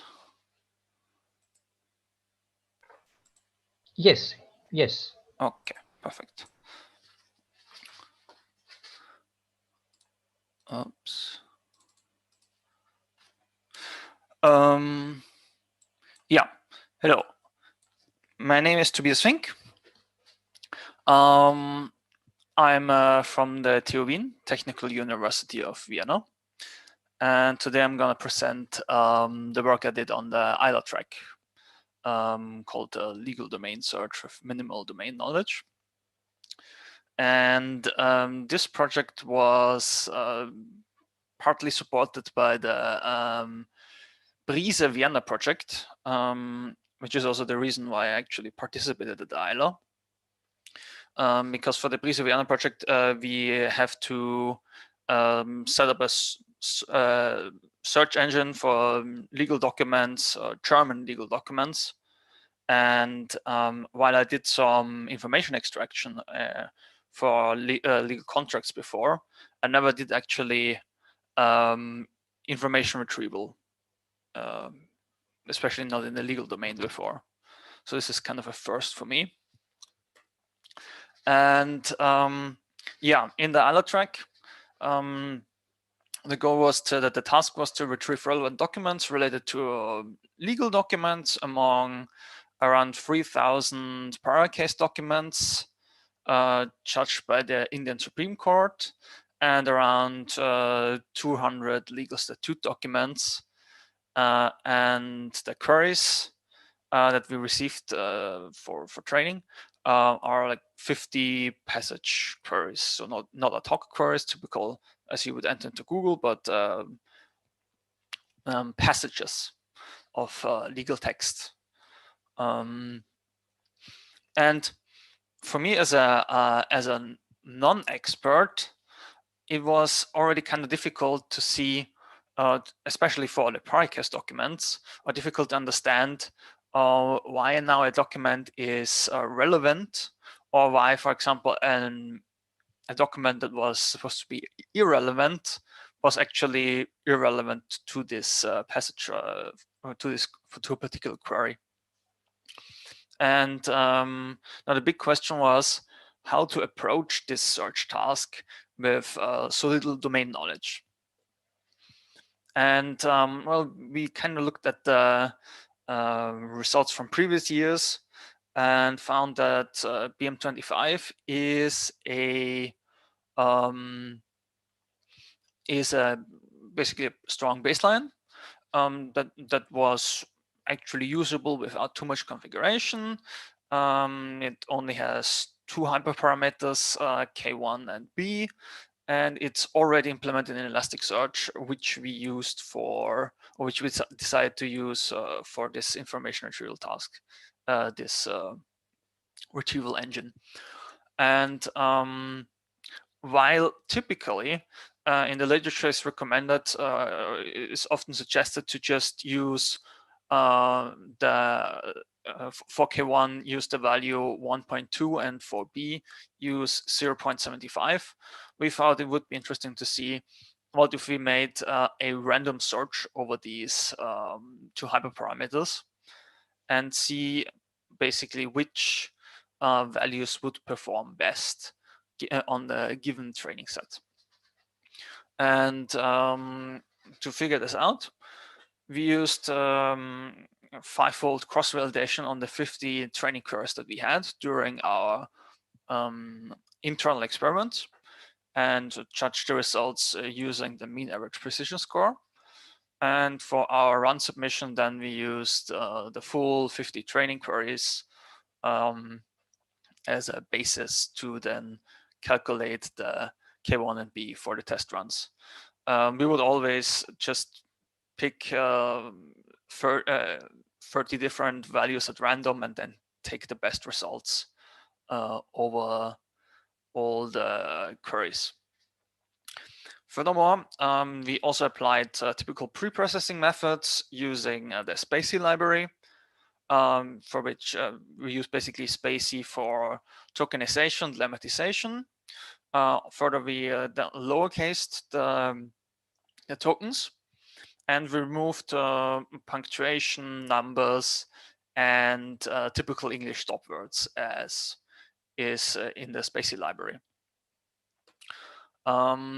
Yeah, so first, after the first experiments, we saw that basically some queries had decent ranking, but some queries had a very poor ranking. And we tried to figure out, could we do something to improve the performance of these poor ranking queries? And for this, we used this Elasticsearch explain feature, which basically just gives you the information of how the BM25 score is calculated for a whole document. And basically it breaks it down into how much each individual token contributes to the whole score of the document. And for this, we compared these explanations between the relevant documents and that would be perhaps have a very low ranking and the high ranking irrelevant documents to see what could be the mismatch or why is it that a relevant document has such a low rank compared to an irrelevant document. And we found that basically some tokens only appear in irrelevant documents and cause it to score higher. And there was also a lot of background noise, just longer documents having basically a lot of tokens that contribute very little to the score, but overall it adds up. Yeah, and the question was, could we perhaps remove these tokens and would it improve the results? Could we remove these tokens from the query? And yeah, this led us to the first method that we tried out here. It was basically removing, looking at the maximum BM25 scores that tokens achieved for relevant and irrelevant documents across the top 100 highest ranking documents. And if, sorry, if a token scores above a threshold in an irrelevant document, but below that threshold for a relevant document, we remove the token. So if a token has like too high score for an irrelevant document and either does not appear in a relevant document or just does not contribute to the score much in the relevant document, we remove that token. Similar for word counts, we basically remove tokens that are too frequent in the collection. And I realize it's kind of the same thing that IDF already does, but we try to basically help the system a little bit with that. But as it turns out, it's all not that simple. And the two methods that we tried did not actually improve the baseline results. And the baseline results were, in the end, the best performing results for our submissions. And there's still a lot of room to improve, actually, since if we compare our mean average position results with the top performing scores, we're actually quite far off. Our baseline result, our top result is just around 12, 13, and the best for the precedent retrieval and for the best result here is around 15, 16 for the best result. If the Satoots is even higher, we basically only got a mean average position of 0.26, and the best one is 0.38. So it's a lot of room to improve still. So in conclusion, I think that BM25 is a good starting point. But if you don't have any better way of taking the domain into account, providing domain-specific adaptions, it's not going to work. It's not going to be good enough. And removing individual tokens from the query based on frequency or score was unsuccessful for our case. However, similar methods or different methods have been successful in the past. I believe last year's submission had one that basically extracted the query tokens based on IDF score. And something that also considers maybe just individual token level is not good enough. So maybe you also have to look at the phrases like noun and verb phrases. Also, we didn't consider semantics at all in our experiments. So if we consider token semantics or contexts, maybe it will also improve results. Use BERT if it's available, for example. Yeah, this concludes my presentation. Thank you for listening. Are there any questions? Thank you very much. Your talk was perfectly timed. So thank you for that. Do we have some questions? Do we have any questions?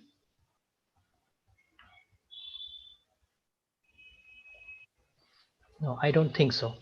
Okay. So thank you very much for the presentation. Yeah. Thank you. So the next presenter is Giorgio. I'm sorry. Giorgio is correct. Yes. Yeah. Yeah. So are you ready with your presentation? Yes, I am. I'm sharing right now. Okay. Okay. You can see, right? Full screen. Yes. Yes. Okay. Please great. go Thank ahead. you very much. Thank you.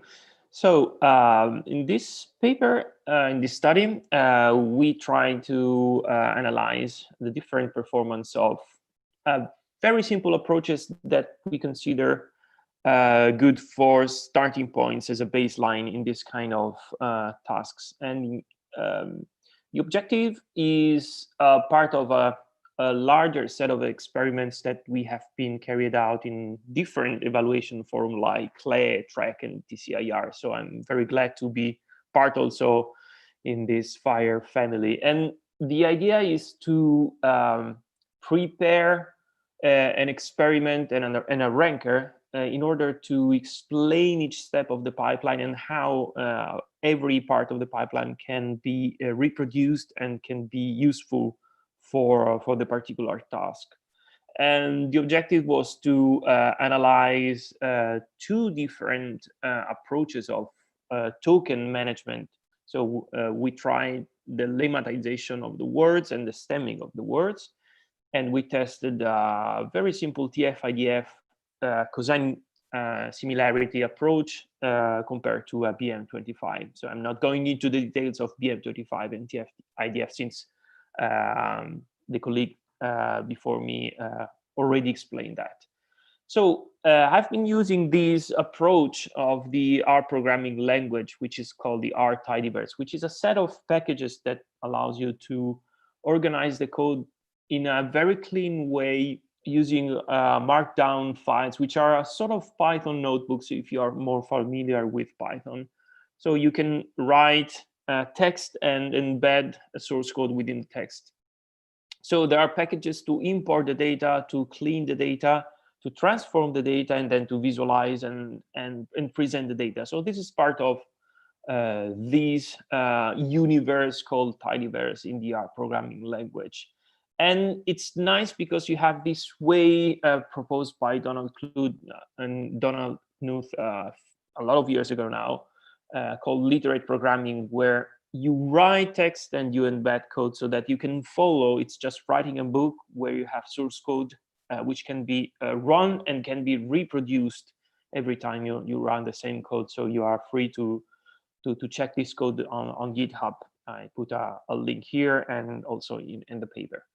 So the pipeline is very simple. So as I said, the objective is to build basic blocks, very simple basic blocks without any previous knowledge, and then expand this approach.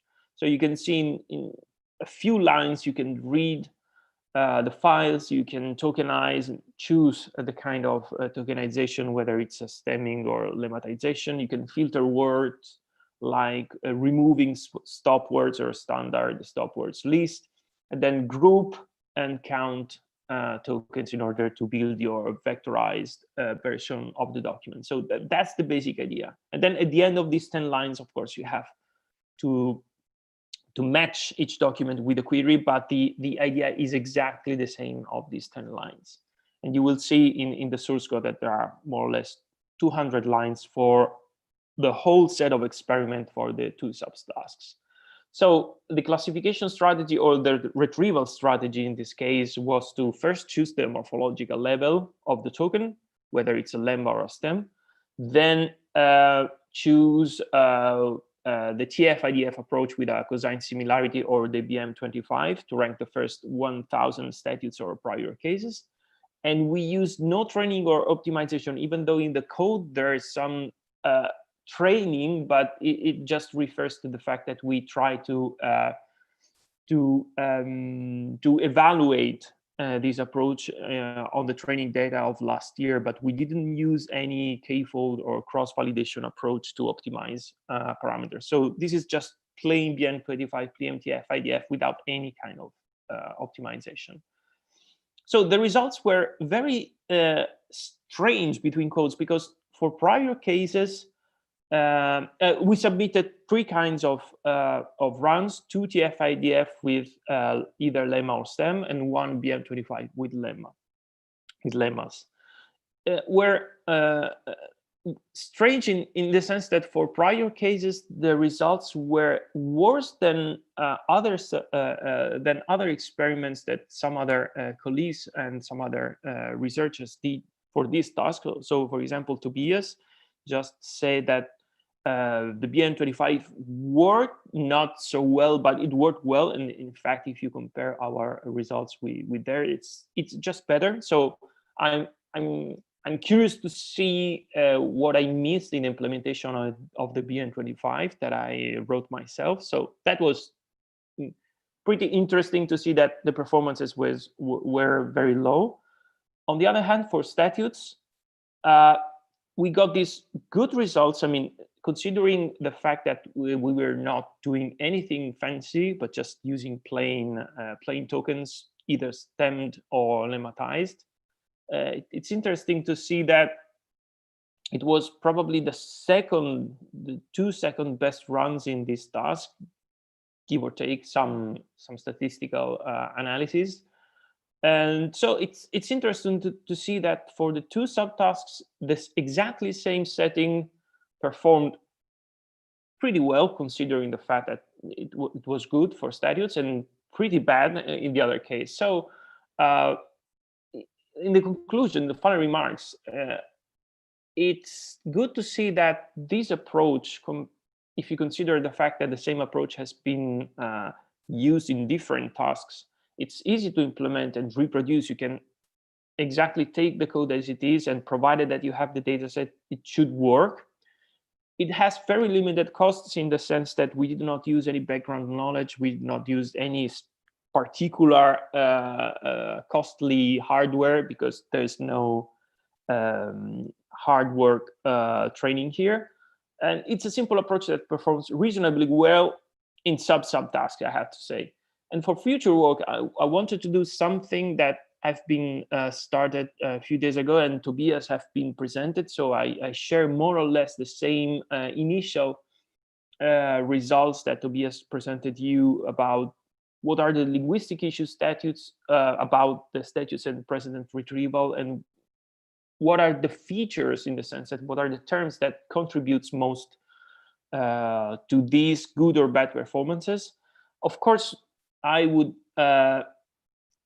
in the future use in a better way the training data that is available for this task, and of course add more knowledge in the sense that on the linguistic level, I would use part of speech tagging to better consider each token within each sentence, or even use word embeddings for rich representation and improve recall. So these are the initial findings that we had with this very basic baseline that we built. And so I thank you very much for inviting me. And if you have any questions, I'm here.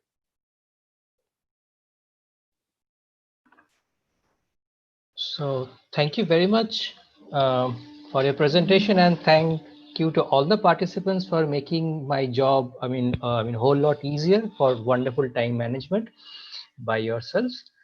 So Giorgio, Yes. Is it right? Giorgio. Yeah. Yeah. So I have one, curious question. Like, you used stemming and lemmatization, right? So in principle, they almost are used for the same purpose in information retrieval, like clustering the morphological variants. Yes. But lemma would need some fine-grained knowledge about the language. Stemming can be language independent as well as dependent, depending on what algorithm you're using. But lemma is basically firmly grounded on natural language processing that would need some knowledge of the language. So we are doing experiments on English, right? So do you see any qualitative differences between using a stemming, using a stemmer versus using a some lemmatizer, which you used? Well, in this subtask, in the case of statutes retrieval, I surprisingly saw a little bit different results compared to other tasks that I've participated in, for example, in CLE. So in this case, for the ILA track, the stemming performed better than the lemmatization. And I would say significantly better, even if I didn't run any statistical tests, but the number suggests that. So in this case, I would say stemming performed better. In some other cases, lemmatization performed better than stemming. So it really seems that, apart from the fact that you need a little bit of knowledge about the structure of the language, but there are parsers that do that, it really seems very task specific, the fact whether you have to use stemming or lemmatization. So I do not have any conclusive results about that. So it's part of the game of choosing the right block for your system. So I would say that in this case, stemming is better than lemma. I don't know exactly why. I'm intrigued by that. So I would suggest to look into it from a linguistic perspective, because the objective, as you say, is exactly the same, but in some cases it works better one compared to the other. Okay. So thank you very much. Do we have any other questions? No, I don't think so. Thank you. Thank you very much for the presentation. So next we will have the last ILA track presentation to be delivered by Intisar. Intisar, I see you. Yes, hello. Yeah, so are you ready with your presentation? Yes, I will share it. Yeah, please share your screen.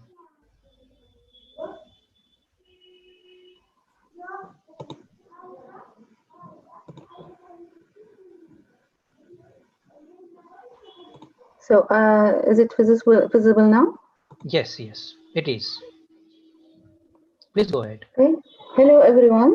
I am Intisar, and my team is from University of Ottawa in Canada. Today, I would like to give you an overview of our participation in the ILA track. So to begin with, it's already mentioned in the overview presentation of the ILA track that two main tasks were provided, in which task one was mainly aimed at creating legal systems capable of retrieving the relevant precedents or statutes of a given query. So our team participated only in task one, which consisted of two subtasks. task 1A to identify the relevant precedents, and task 1B to identify the most relevant statutes. For each subtask, we submitted 3 runs with 3 different methods of document representation, as I will be describing now. I will not go through the details of the tasks or the provided dataset, as all this information was already mentioned in the previous overview presentation. But looking at this illustration, we can summarize the tasks as following. For each query and from among the provided precedents or statutes, it's expected that the system will give a list of candidate documents that are ranked to be relevant to the given query, where the most relevant document is retrieved first. This is the details of the dataset. And moving on to our methodology that we applied in all runs, here are the main steps. Initially, all input documents are pre-processed, then they are vectorized using one of the 3 methods, which are GLOV, Doc2Vec, and TF-IDF. After vectorization step, the cosine similarity scores between every query and all documents are calculated. And finally, for the ranking, the candidate documents are retained as a list in decreasing order based on their similarity scores with the query. So as you can see, all steps are the same for all runs except the vectorization step, which depends on the selected method. Before I describe these methods, this is our procedure in the pre-processing step. For all input documents, we kept only words with the letters, and all other characters were removed, as well as stop words. Also, all documents were tokenized, and every token was converted to lowercase. And finally, we limitized all tokens. Coming to the vectorization step, as I mentioned before, we have applied 3 methods to represent documents as vectors. In the first method, we have used a pre-trained model, which is Global Vectors for Word Representation, or GLOV. It was provided by the Stanford NLP team as models with different dimensions and based on different numbers of tokens. We used the one with 50 dimensions and 6 billion tokens. In order to obtain the vector representations of the documents, we calculated the average vector of all the word vectors of each document, and that average represents the vector for that particular document. And for those words that don't have pre-trained embeddings, we assign to them the average vector of all word embeddings in the model. In the second method, we trained our own model rather than using a pre-trained one. And for that purpose, we used Gensum library in Python to train a Doc2Vec model on the provided candidate documents.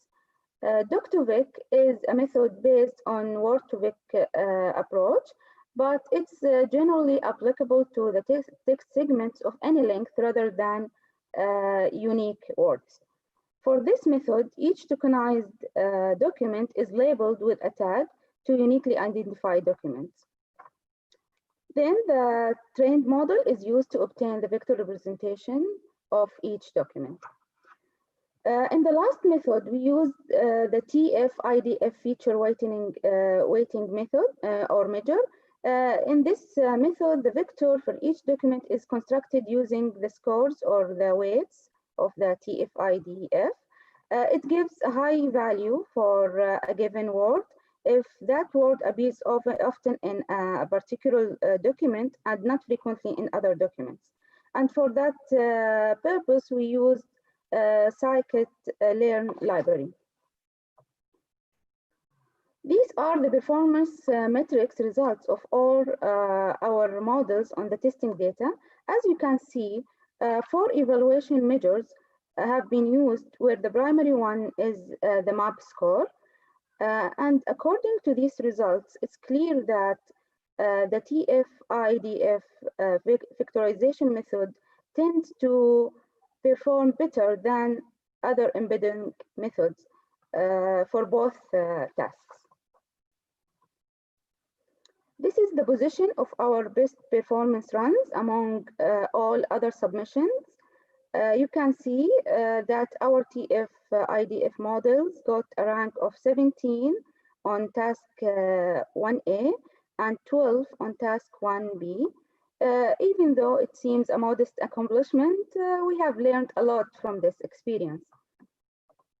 And that brings us to some findings, such as that the embedding methods, GLOVE and Dr.Vic, haven't achieved good results. And the main reasons are probably because they don't perform well in very specialized domains because they are general domain models. And second, also, these methods usually require a huge amount of data to be trained on. Moreover, looking at the released results of all participants, we found that the best performance methods achieved a MAP score of 0.1573 on task 1A and 0.3851 on task 1B. These results confirm that the tasks of finding relevant legal documents are undeniably challenging tasks. In conclusion, we can say from the final evaluation results that the TF-IDF-based method achieved satisfactory results when compared to our other submitted methods. And as a future work, the model's performance can be improved by, for example, extracting different features or applying different similarity measures. And further improvement might also be achieved by using the state-of-the-art deep learning embeddings that be trained on legal texts such as law to vic and legal PERT. Thank you very much. And also I would like to thank all organizers and all coordinators for this opportunity to talk to you today. Thank you. Thank you very much for the presentation. Do we have any questions?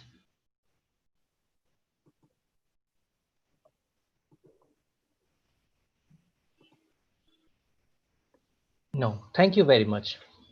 You're welcome. Thank you. So with this talk, we conclude the IDA track presentations. So we will have the next track presentation starting in I think 5 minutes or so. Thank you very much. Thank you.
Hello. Yeah, so let's move with the next presentation. The next track presentation is of AI Soko. Okay, so the next presentation is by Asrita Venkatamandalam, and the paper is embedding based authorship identification of source code. So you have 10 minutes of time, Asrita. Are you here? Yeah, I'm Okay. here. Yeah. One moment, please.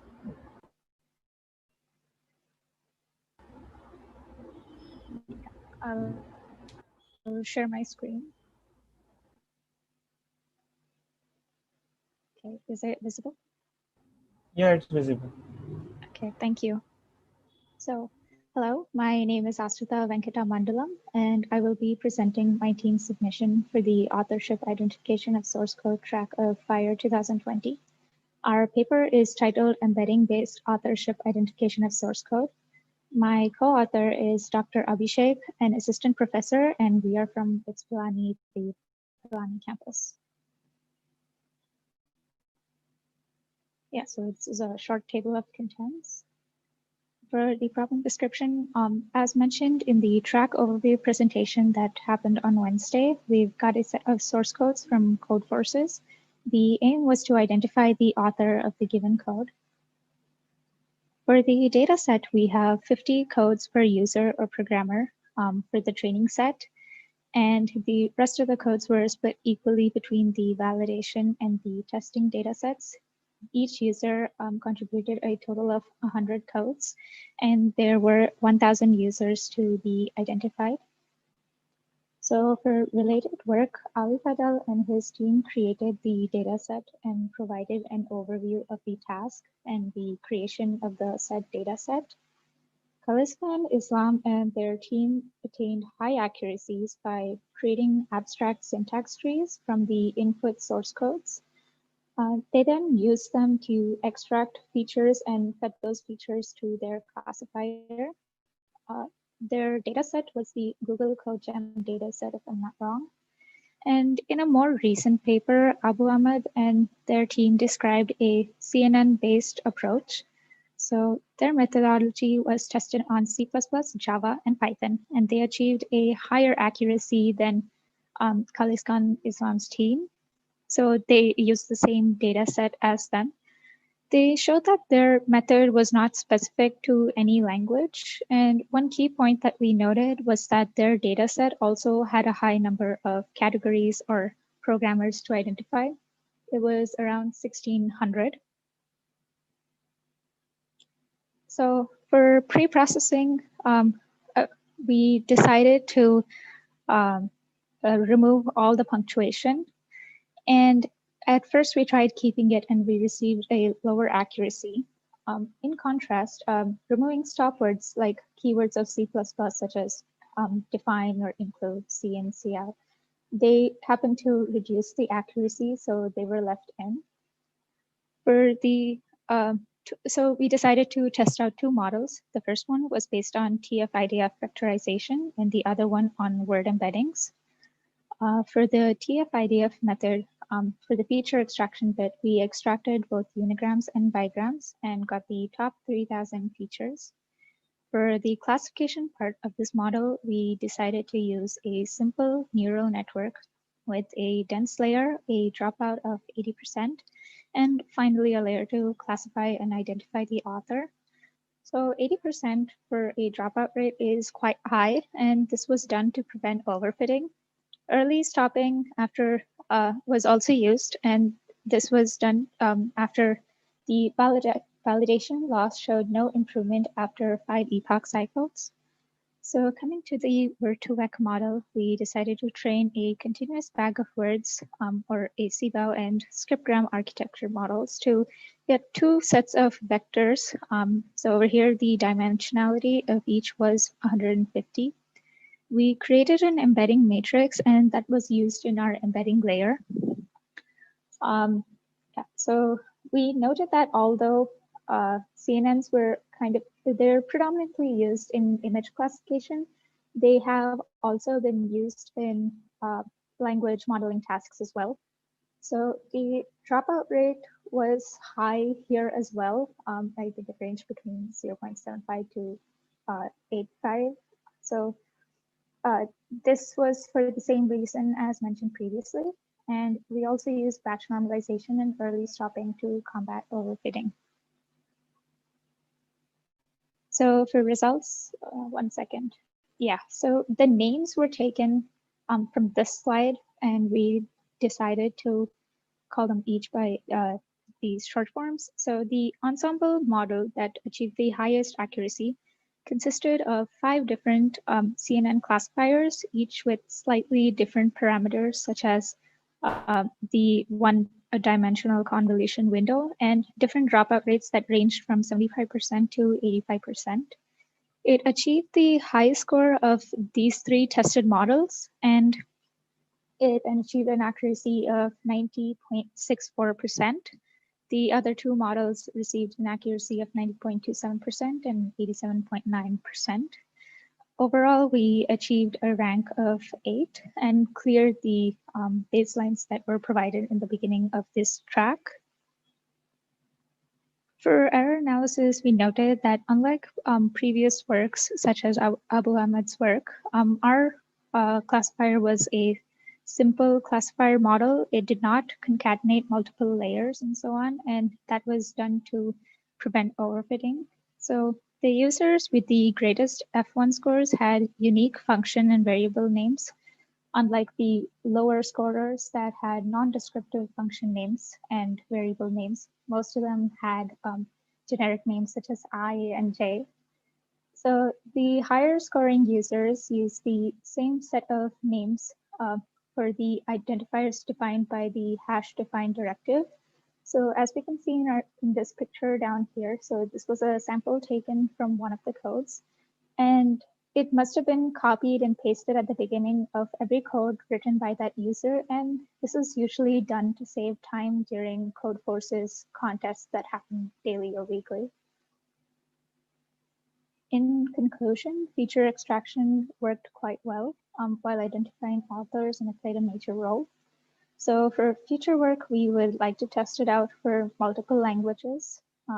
We would also like to tackle cases where each code has multiple authors. So sometimes different parts of the same code are written by different people when there's some sort of group work. We'd like to be able to identify if there are multiple authors, and if there are, how many and who are they. So this is just a couple of references that we used. And yeah, we would like to thank the organizers for the track. I enjoyed participating in it, and I hope to improve upon my contribution to this field in the future. Thank you.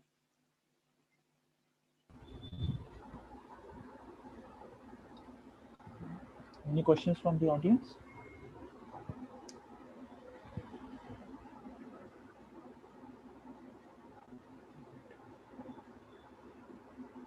Thank you, Asrita. We now move to the next presentation. The next presentation is by Alexander Crosby, and his paper is UOB at AI SOCO 2020, Approaches to Source Code Classification and the Surprising Power of N-grams. Good afternoon.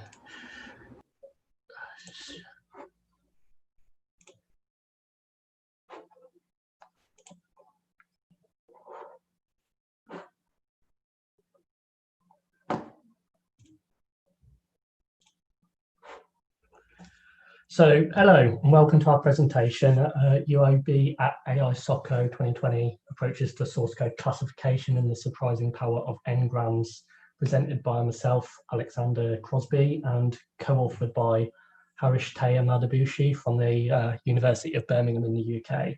So this presentation describes our approach to the AI SOCO track and our findings.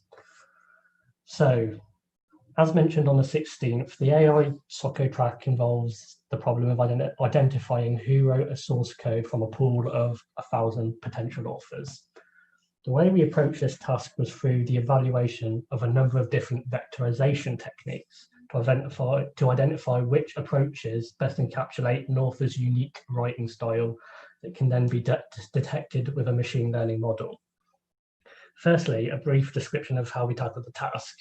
We followed, in general, the same workflow for each of our models, which was first a selection of a vectorization technique and applying that to the data set. Using that vector representation to train a machine learning model capable of predicting authorship, optimizing the model and the vector representation, then finally attempting to ensemble a number of different models together to create a potentially stronger single model at the end. So next in the presentation, we'll move on to a number of models we've tested, but due to the limit of the presentation time, we've not included all of the models. We've skipped over the ones that were unsuccessful and discarded throughout the course of our research. So onto our experiments. With our initial testing, we just started by exploring the 3 baseline models. Using the vector representations used in those models, plus just an alphabetical A to Z only vector representation, we put these into a number of different models to get a feel for what worked and what didn't. Essentially, we just ran each baseline vectorization technique, except for the random selection baseline, through 4 different machine learning models. We got a minor improvement over the baselines, but we noticed that naive Bayes was more useful at evaluating potential vector representations, purely because it took very little time to train and evaluate vectors, as opposed to other models which required a significant time investment. So the next model we moved on to was stylometric vector modularization. So in addition to the character count of the 100 printable characters as defined by Python's string library, we used another 36 features extracted from the source code using regular expressions, such as the author's preferred casing style, how much they preferred writing large methods versus splitting into smaller methods, or whether they prefer to use for or while loops, then their use of white spacing, and a whole bunch of others. They're all available on my GitHub to see the full list. Using the dense neural network shown on the right, we managed to achieve only an accuracy of 75.376% using this. Next, we move on to SCAP, which was a method introduced by Georgia Francescu et al. In around 2007. Principally, this is a really simple model that works using byte-level n-grams. We use bytes because we want to include characters like new lines and returns, which aren't technically printable characters, but they're still characters anyway. So how this works is, from our training data, we generate a profile for each author. This profile is a set of the most commonly occurring n-grams used by that author throughout their source codes. Then we keep the L most common n-grams for each author, where effectively L is just the profile length for the authors. The remaining less popular n-grams are ignored. We'll come back to selecting N and L. So a quick example of what I mean by this is that here there's 2 profiles, A and B, made up of n-grams of size 3, limited to a profile length of 5. And on the left-hand side is a piece of code we want to attribute to either profile A or profile B. The highlighting shows the common n-grams between each author profile in the source code. So effectively, the source code is broken down into a set of its constituent n-grams. These are then intersected with an author profile, and then the larger the number of intersecting n-grams, the better the match with the author. So in this case, profile A would be the best match. So how do we pick n-gram and profile length? We basically just brute force it on the validation set, and then whatever result gets the best, we use the same parameters on the evaluation set. We should also note that the final row is slightly different to just limiting L. We instead remove n-grams of size 1 and keep every other n-gram in a profile author set. We also ran this at character level rather than byte level and got about a 0.1% improvement, getting a final accuracy of 92.212%. Next, we move on to abstract syntax trees, where the source code is effectively represented by a tree of nodes which define the syntactic structure of the code. So what I mean by this is an example of a syntax tree generated by the tool AskMiner, created by JetBrains, which is available on their GitHub. Each node contains 2 pieces of information. The top line is the type of the node, and then the second line is the source code that is just relevant to that node. We use these nodes in much in the same way that we'd create a bag of words model, whereas each node is treated as a unique word. Likewise, we could treat them like n-grams, where a bigram would be a node and then its parent node. So after experimentation, we found that node unigrams, in which the frequency of a node in a source code is represented by a 1 or 0 present or not present value. And using the model architecture on the right, we achieved a final accuracy of 80.052% in this model. Next was a CodeBERT model, which is a recently published pre-trained model by Microsoft, which uses the Roberta architecture, but is instead trained on a code based on code natural language prepares. So we didn't really make any adjustments to the model itself other than the fine tuning for 10 epochs using the classification token outputs to classify the source codes. And this managed to get an 86.724% accuracy. Up until this point, none of our models had managed to surpass the SCAP method in terms of accuracy, which prompted our n-gram model creation. So clearly, byte and character level n-grams were really good in this task. So we theorized that a neural network may be able to find more succinct relationships between n-grams and the authors who more frequently use them, rather than just their simple intersection approach. So after a lot of vector parameter experimentation and model hyperparameter optimization, we found that the best settings were to use byte level 6 grams using the previously mentioned binary there or not representation. And we used the top 20,000 most commonly occurring 6 grams in the training set. And this achieved a 95.392% accuracy, this is the model we submitted at the validation phase, which took first place.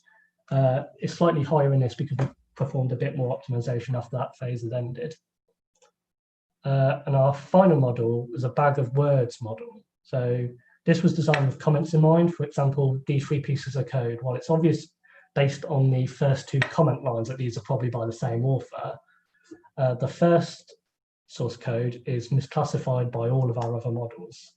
I mean, thinking about it, the explanation is fairly obvious. In most of our models, we ignored comments because, for instance, in the abstract syntax tree and BERT models, we removed the comments and unfolded preprocessor directives before vectorization. Or otherwise, perhaps in the n-gram model and SCAP, that they're only used by one author, they don't occur enough to appear in the top 20,000 features that we used. So our bag of words vectors used all the words found in the training set, comments inclusive, and it could indeed classify this highlighted correctly along with the others. So this model used the binary frequency count again, using all 60,770 words found in the training set to build our vectors. So with this model, we got an 82.96% accuracy. So now that we had a variety of models, we wanted to investigate the feasibility of ensembling them together to create an overall superior model. So we used 5 of our models: n-gram, CodeBERT, bag of words, abstract syntax trees, and stylometry, which were picked to try and cover a range of different feature sets. So we did the ensembling through a weighted average ensembling technique. So if an average ensembling is just taking the average prediction of the 5 models, a weighted average is an extension on this where each model is given a weight based on performance or trust, allowing some models to contribute more to the output. So we optimize these weights using Powell's method and differential evolution just to avoid hitting any local minimums. And this got a 95.716% accuracy on the validation set, only 0.3 more than the n-gram model alone. Interestingly, the weights weren't necessarily given based on raw performance of the individual models. Abstract syntax trees had the highest weighting despite being the second worst overall in terms of accuracy. This is probably due to the fact that all the other models have some degree of overlap because they're all extracted from the raw text source code, whereas abstract syntax tree is from the structure of the program after it would be compiled, I guess. This wasn't submitted at validation stage because it wasn't finished at that point. It's worth noting that removing any one of the models still had a negative impact. It was a better overall result having all of them in And even an ensemble of all the other models still didn't beat the n-grams on its own by about 3%. So after this, we did a bit of error analysis. We identified 859 source codes that were never identified correctly by any of our models. So even if we somehow ensembled so that any single correct guess was correctly reflected in the ensemble, the accuracy would only increase by just short of 1%. So here's a couple of examples of what the consistently misidentified source codes tended to look like. It's fairly clear why there's not enough information. The code short uses single letter variable names. They largely use a single main method structure. We must remember that these are part of a programming competition, so authors are more focused on reducing runtime and memory usage. This perhaps pushed authors to try and optimize their code to better meet those objectives, of which having a short code out at the end of it was a side effect. So why was the n-gram model so much better than any other model?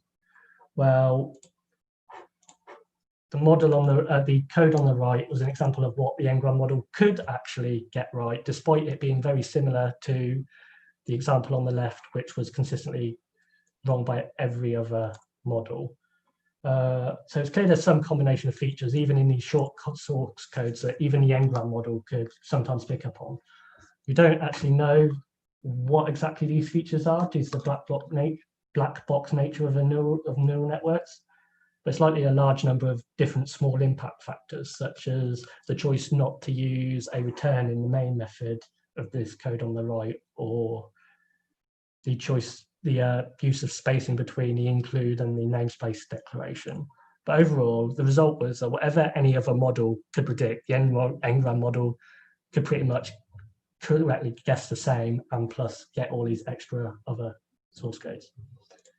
So for the final evaluation phase, we submitted 2 of our models, the weighted average ensemble achieving an accuracy of 83.82%, and our single n-gram model, which surprisingly beat the ensemble with an accuracy of 95.11%, suggesting that our ensemble was probably having issues with overfitting to the validation set. So for future work, as a sheer number of models we looked into, we didn't have really much time to look into every single model in huge detail. So firstly, the BERT baseline by AI Socko massively outperformed our CodeBERT model. We only investigated classifying based on classification token and didn't really alter our CodeBERT model beyond that. Secondly, a deeper analysis into the inner workings of the n-gram model might be able to allow us to optimize our feature selection, and finally finding other candidate ensembling models that have less overlap with n-grams. So that concludes our presentation. If there are any questions, thank you.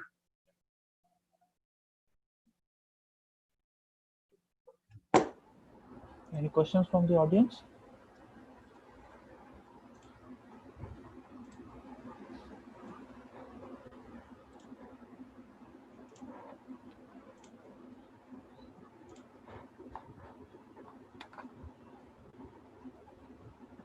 Thank you, Alexander. Thank you. Yep. Now we take a break of. Okay, we are running a bit ahead of schedule. We take a break of 10 minutes, and then we get back with the next track presentations. Thank you.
so let's move ahead.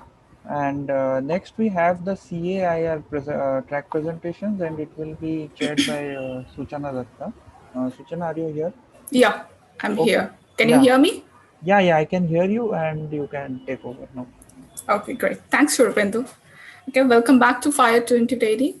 And let's move on to our next track presentation, which is causality-driven ad hoc information retrieval. So we have got our first team from University of California, Santa Cruz. And our presenter is Chuan and Lin. Hi, Chuan. Are you there?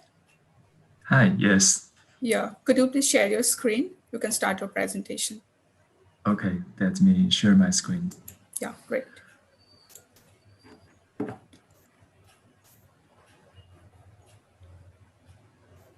Is that visible now? Yeah, it's visible. Great, go ahead.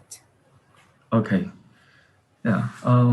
This is the presentation of our work in causality-driven ad hoc information retrieval task, the CAIR check of FIRE 2020. Yeah. So in this task, the query is an event, and we want to retrieve news documents that indicate possible causes of the query. Yeah, so if the query is the resignation of someone, we want to retrieve documents that might mention the cause of this resignation event. It might due to some accusation or some scam or some possible other causes. And our method based on query expansion and causality relation detection. And the experiment result shows that our method, it does not outperform the baselines, and we conduct some analysis to look for spaces to improve our approaches. And the idea is the causal relation detection. So we have a pair of events, the pre-event and the post-event. The pre-event is the cause, and the post-event is the outcome. So we treat the task as two main steps.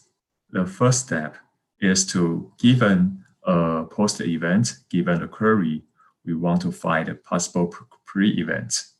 For example, if the post-event is resignation, the pre-event can be accusation, can be scam, and we want to collect this kind of terms as pre-events in our first step.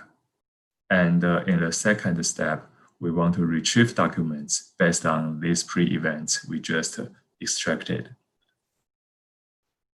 And we have a further assumption. The assumption is if we retrieve topically relevant documents for the post-event, these documents can possibly discuss some causes of this post-event. It means that from these topically relevant documents of the post-event, we can hopefully find some terms of pre-event. So this assumption lead to the implementation of our two main steps. So for searching for possible pre-events, we first extract the post-event from the original query, and we retrieve the relevant documents based on the query. And from these documents, we perform causal relation detection to try to find some potential pre-events. And once we get the potential pre-events, we retrieve documents again based on these pre-events. We add the pre-events to the original query, which is the query expansion step, and then we conduct a second retrieval. Then we retrieve the documents that are causally relevant to the original query. So here is the pipeline of our approach. So again, there are two retrieval. The first retrieval retrieve topically relevant documents of the original query. And the second retrieval is based on the pre-events, the query expansion of pre-events and the original query. And then the second retrieval retrieve the documents that are causally relevant. And here is some detail of our implementation about event extraction and the causal relation detection, and as well as the query expansion. So for event extraction, we simply extract the syntactic head word of the sentence. So if the query is the resignation of someone, we extract the head word resignation as the post event. And for causal relation detection, our approach is also quite naive. We use keywords to recognize causal sentences. And for these causal sentences, we extract the verbs and nouns based on the position of the occurrence of these verbs and nouns in the causal sentence. We use these verbs and nouns as the pre-events, and we sort them according to the frequency of their occurrence. And then we perform query expansion. We take 5 pre-event terms according to its frequency, and we add these 5 terms into the original query to perform query expansion. Yeah, and after the query expansion, we perform the second retrieval. And we compare our model with 2 baselines. In the baselines, we can just simply use the query title and the query narratives to retrieve the document. And yes, our method doesn't outperform the baseline. Our implementation of, we think our implementation of causal relation detection is quite naive. So we conduct analysis to explore the quality of the pre-event terms extracted by our causal relation detection approach. So here are 3 query topics. So only in the middle one, our causal relation detection extract some useful terms that are possibly the causes of the event accused. So the term accused here have a causal relation between the words court, police, case, evidence, court, murder, arrest. So they are useful information provided by our causal relation detection. Yeah, but in other 2 events, the causal relation detection approach does not provide us with some quite useful information. A further observation is that many terms extracted seems too specific to some particular event. Yeah, so there are proper nouns and some particular terms. Maybe there is an event associated with assassination or resignation, but they are too specific. So they are about other specific events that are not the event we want to retrieve here. Yeah, and we think this might be the reason why our naive causal relation detection does not provide useful information in some topic. Okay, so our observation is the accuracy of our causal relation detection.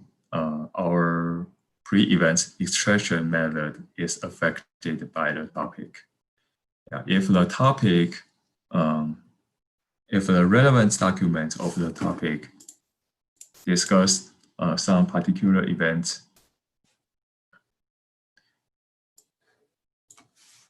discuss some particular events that are not the one we want to retrieve, yeah, it may misconduct the retrieval result.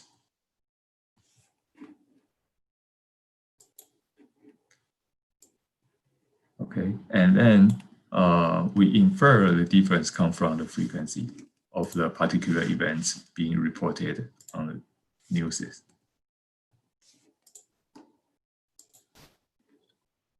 Okay, so the conclusion is our method does not outperform the baselines, and there are some possible direction to improve our approaches. Some possible direction to improve our causal relation detection is to integrate embedding method and try to model the causal sentence and extracted pre-event tense to possibly improve the quality of the pre-event tense we want to extract. And so far, our approach is heavily affected by the type of the topic. If the query topic, if the relevant document of the query topic is about some specific events that are not really relevant to the current event, we have some misconducting results. Okay, so this concludes my presentation. Thank you for your attention. Yeah, I can get any questions. Do you have any question from the audience? John, I have got a question actually. Okay, sure. You described that you have considered only those documents that has some causal relation, like before, after, because of, something like that, right? So yes. In this task, what I understand is like when we intend to find all the documents across the collection for a given query, I mean, when you're intending to get all the causal documents over the collection, so it may happen that you don't find such causal relations exclusively mentioned on the document, right? So do you have any plan, or whether you have considered all those documents in this case, like while experimenting with your model? So far, we first retrieve the document that mentioned the post events, the query events, and then we find the causal sentences, and we hopefully we want to extract possible causes from these causal sentences, and because we only use the head word of the original query event, like if the original query is the resignation of someone, we only use the resignation. And so it might be one reason that we retrieve the terms we don't want, because we only use the resignation. So maybe further integrate the whole context of the original query may help us to extract the cause more precisely. And so I think this is a question. This is a question of how to implement a model that integrates the whole context of the original query. Does that answer your question? Yeah, that answers to my question. Thank you. Thank you for your attempt. Thank you for your presentation, Chuan. So let's move on. Thanks. So let's move ahead. Our next team is from National Institute of Technology, Silchar, Assam, India. And the presenter is Pankaj Dadure. Hi, Yes, ma'am. Pankaj. Hello, ma'am. Hi. Can you please share your screen and start presenting? Yes, sure, ma'am. Great. Go ahead. Is it visible? Hello? Yeah, Hello? I can see. Ma'am, is it visible? I can see it. Start presenting, please. Hello, everyone. My name is Pankaj Dadure. I'm a PhD scholar of Computer Science and Engineering Department and at Silchar, Assam, India. And the title of my paper is Preliminary Investigation on Casualty Information Retrieval. And co-authors are Dr. Partho Pakre and Professor Sivaji Bandyopadhyay. These are the outline of my presentation. First one is introduction. Just wait, ma'am. Relations such as part, whole, if, then, cause, effect encode the crucial information about how the events are related to each other. In particular, the cause-effect relation is play an important role in human cognition due to its ability to influence the decision-making process. Cause and effect is a relationship between the events where one is the result of another. So basically, this is a combination of action and reaction. One of the simplest way to express the cause-effect relationship is through the proposition of the form A cause B or A is caused by B. Most of the information retrieval uses the keyword matching approach without considering the semantic relationship between the words which are expressed in queries and document. So if you want to improve the accuracy of any information retrieval system, it seems that the semantic relation between the words is an important factor. Next one is the motivation of the work. So extraction of the causal relation from the sentences is an important factor for any natural language application, such as question answering, document summarization. And in particular, it enables the possibility to reason about the detected event. Many websites specialize in web intelligence provide the service for the analysis of each amount of data. And in this scenario, the extraction of causal information can be used for the creation of new insight and for the support of the predictive analysis. In order to predict the future event, the extraction of cause and effect is an important factor. Next one is the data set. So for this work, we have used the news article of the Telegram India, which contain the textual data of size 1.69 GB, and the total number of news articles are 3,03,291.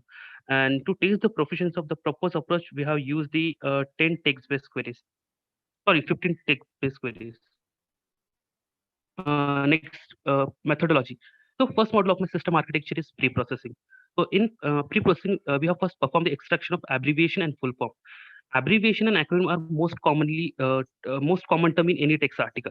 So to facilitate the abbreviation to full form mapping, we have extracted all the abbreviation with their full form and we have created a dictionary where keys are abbreviation and values are full form. After that, all the abbreviation are replaced with their respective full forms. So the next pre-processing option that we have performed is removal of hyperlinks. For most refined and structured data, we have removed all the email IDs, web links, and paper references. After that, we have performed the removal stop words. The stop word like am, is, are in English are the most common term. So to save the execution time and effort for processing the huge amount of data, we have removed all the stop words. For this task, we have used the SPACY inbuilt stop word removal function. So the next pre-processing function that we have performed is lowercase. In this, we have transformed all the data in the lowercase. For example, the word book in uppercase and the word book in lowercase. If we transform this, both the word in vector, in embedding vector, both the vector have different representations. So to avoid this, we have transformed all the data into the lowercase. After that, we have performed the stemming. So stemming is used to make down the word to their root form. In stemming, the root of the word is not an actual root word, it's just a canonical form of that actual word. So for that, we have used the poster algorithm. And last, we have performed the converting numbers. So like in some document, it contains a textual data as well as a data in numeric form. So sometimes the numeric data is represented in a textual as well as a numeric form. So to convert data, so we have convert all the data in a unified form. So we convert all the numeric data into the textual form using the library num2word. The next module of our system architecture is word embedding using deep averaging network. For cause effect extraction, the model is to be trained and optimized for larger length text, such as text considered provided news article. Our model is trained on various kind of data like sport data, business data, criminal data, national and international issues. Basically, the deep averaging network is a straightforward model. It just take the average word embedding of the input text. In this model, input is a variable length lowercase tokenized English text, and output is a 128 dimensional embedding vector. This model is still unordered, but its depth allowed to capture the small input variations better than the regular ENVO model. Our third model of a system architecture is similarity. So to estimate the similarity between the text body of the news article and user entered query, we have used a cosine similarity. So cosine similarity is used to compare the similarity between the documents, and based on that, it provides a ranking to the document with respect to user entered query. Mathematically, it calculates the cosine angle between the two vectors which are projected in the same dimensional space.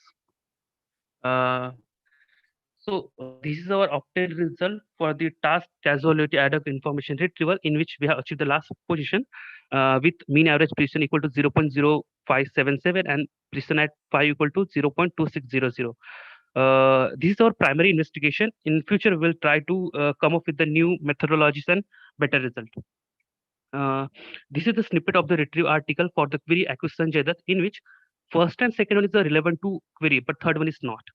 In the second snippet, for the query Babri Masjid demoralization case against the Advani, in which first and third one is not relevant to user entered query, but second one is.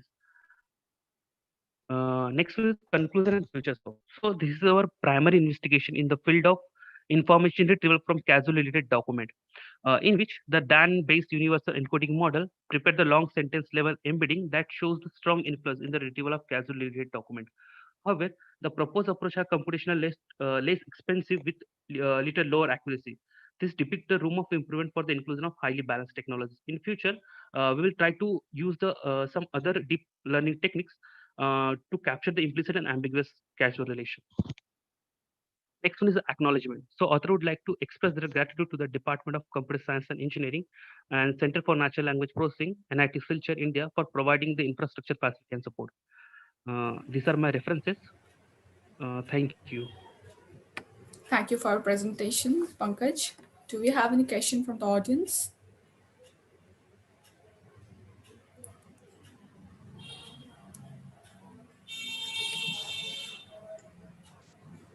So I think there's the question. I can ask one question. Yeah, sure. So you said that you did some pre-processing steps, right? So you had yes, sir. So you tried to convert the numbers into words, yes, and sir. then if you can go back to that slide, there were a few more. There were lowercasing and stemming. Yes, sir. So and if you go back to the previous slide, there was some abbreviation, right? So you handled abbreviation. Yes, sir. So did you try to apply the steps and not apply the steps and then see the differences? So, sir, I'm trying to figure out like how could causality be affected by whether you are processing the abbreviations or not, or whether you are converting the numbers into words. No, sir. I have directly applied on the pre-processed data. Okay, and I not apply on the before. I have not applied my model before pre-processing, sir. I directly apply that's on the something maybe pre-processing. you could investigate, right? So you could have an index where they apply those steps, and have an index where you don't apply those steps, right? And then you could directly compare between the two indexes, right? The retrieval results that you get with the two indexes, and you could directly compare. Okay. Sure, sir. I will that try. could possibly give you a direction, like if those steps or how many of those steps are really crucial for this particular problem. So that's one question that I had. And the other question relates to the results that you got compared to the other runs that were submitted. So I think the other runs, they used title, description, narrative fields from the queries. So like they were pretty big queries that they used. So what did Yes, you so I have used just title, sir. For as a query, I have used just title of the query. Okay. Like, and you talked about the averaging of the word vectors, right? So how exactly did you use the average of the word vectors? Where did you use that? Sir, I have used one inbuilt deep learning model, that is deep averaging network, in which that mainly based on the averaging of word embedding. Right. So no. So my question is, I don't have much idea query, about right? the what's it's. Yes, sir. So did you just use the averaging of the query vector with the document vectors to score the documents? Yes, sir. Yes, sir. Okay. So I think that may be one of the reasons why you are not getting good results. Because if you are just taking into account the vector similarities between the words, it completely disregards all the term frequency information and the IDF values for the words and the length of the documents. So these are crucial information that you can't just throw away. So you have to use a combination of both. I mean, you can use the semantic similarities, that's fine, but then you have to pair it up with the standard notions of similarities in IR. So, I think if you include those information, like the term frequency of a term, the IDF value of a term, I think you'll get better results with that. Okay, So it's more of a comment than a question. Hello. Hello. Hello. Okay, sir. In future, I will try on that. Okay. Yeah. Thank you. Thank you, sir. Thanks, Debashish. I think all the suggestions would help Pankaj to get a better result, right? Thank you. Yes, So sure, do you have any other question from the audience? I think that's all. So that was the last presentation from the CIR track. This was the first year that we're running this track. So we are hoping to get more submissions in the coming years. So I would like to end this session and transfer the charge back to Shurupendu. Hi, Shurupendu, are you there? Yeah, I'm here. Thank you, Suchana.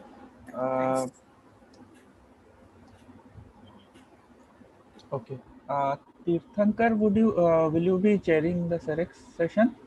Yes. All right. Okay. So I hand over to Tirthankar now. All right. You can go ahead. Thanks, Shubhendu. So, good afternoon, everybody, and welcome to the first CEREX shared task. So, it is a shared task on cause and effect relation extraction. And I think most of you have heard about the overview of the entire track day before yesterday. So now we will start with the participants' paper presentation. So the first paper is going to be presented by I think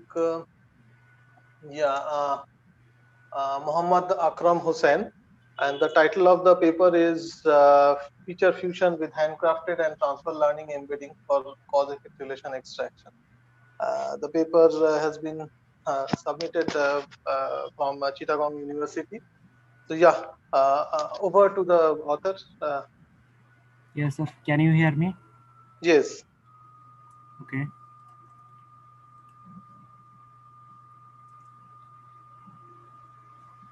Okay. Am I visualized? Yes, we can visualize your screen. Okay.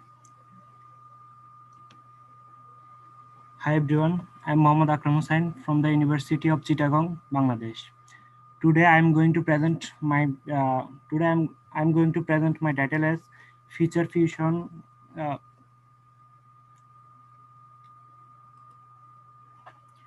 Today I'm going to present our research title as Feature Fusion with Handcrafted and Transfer Learning Embedding for Cause-Effect Relation Extraction.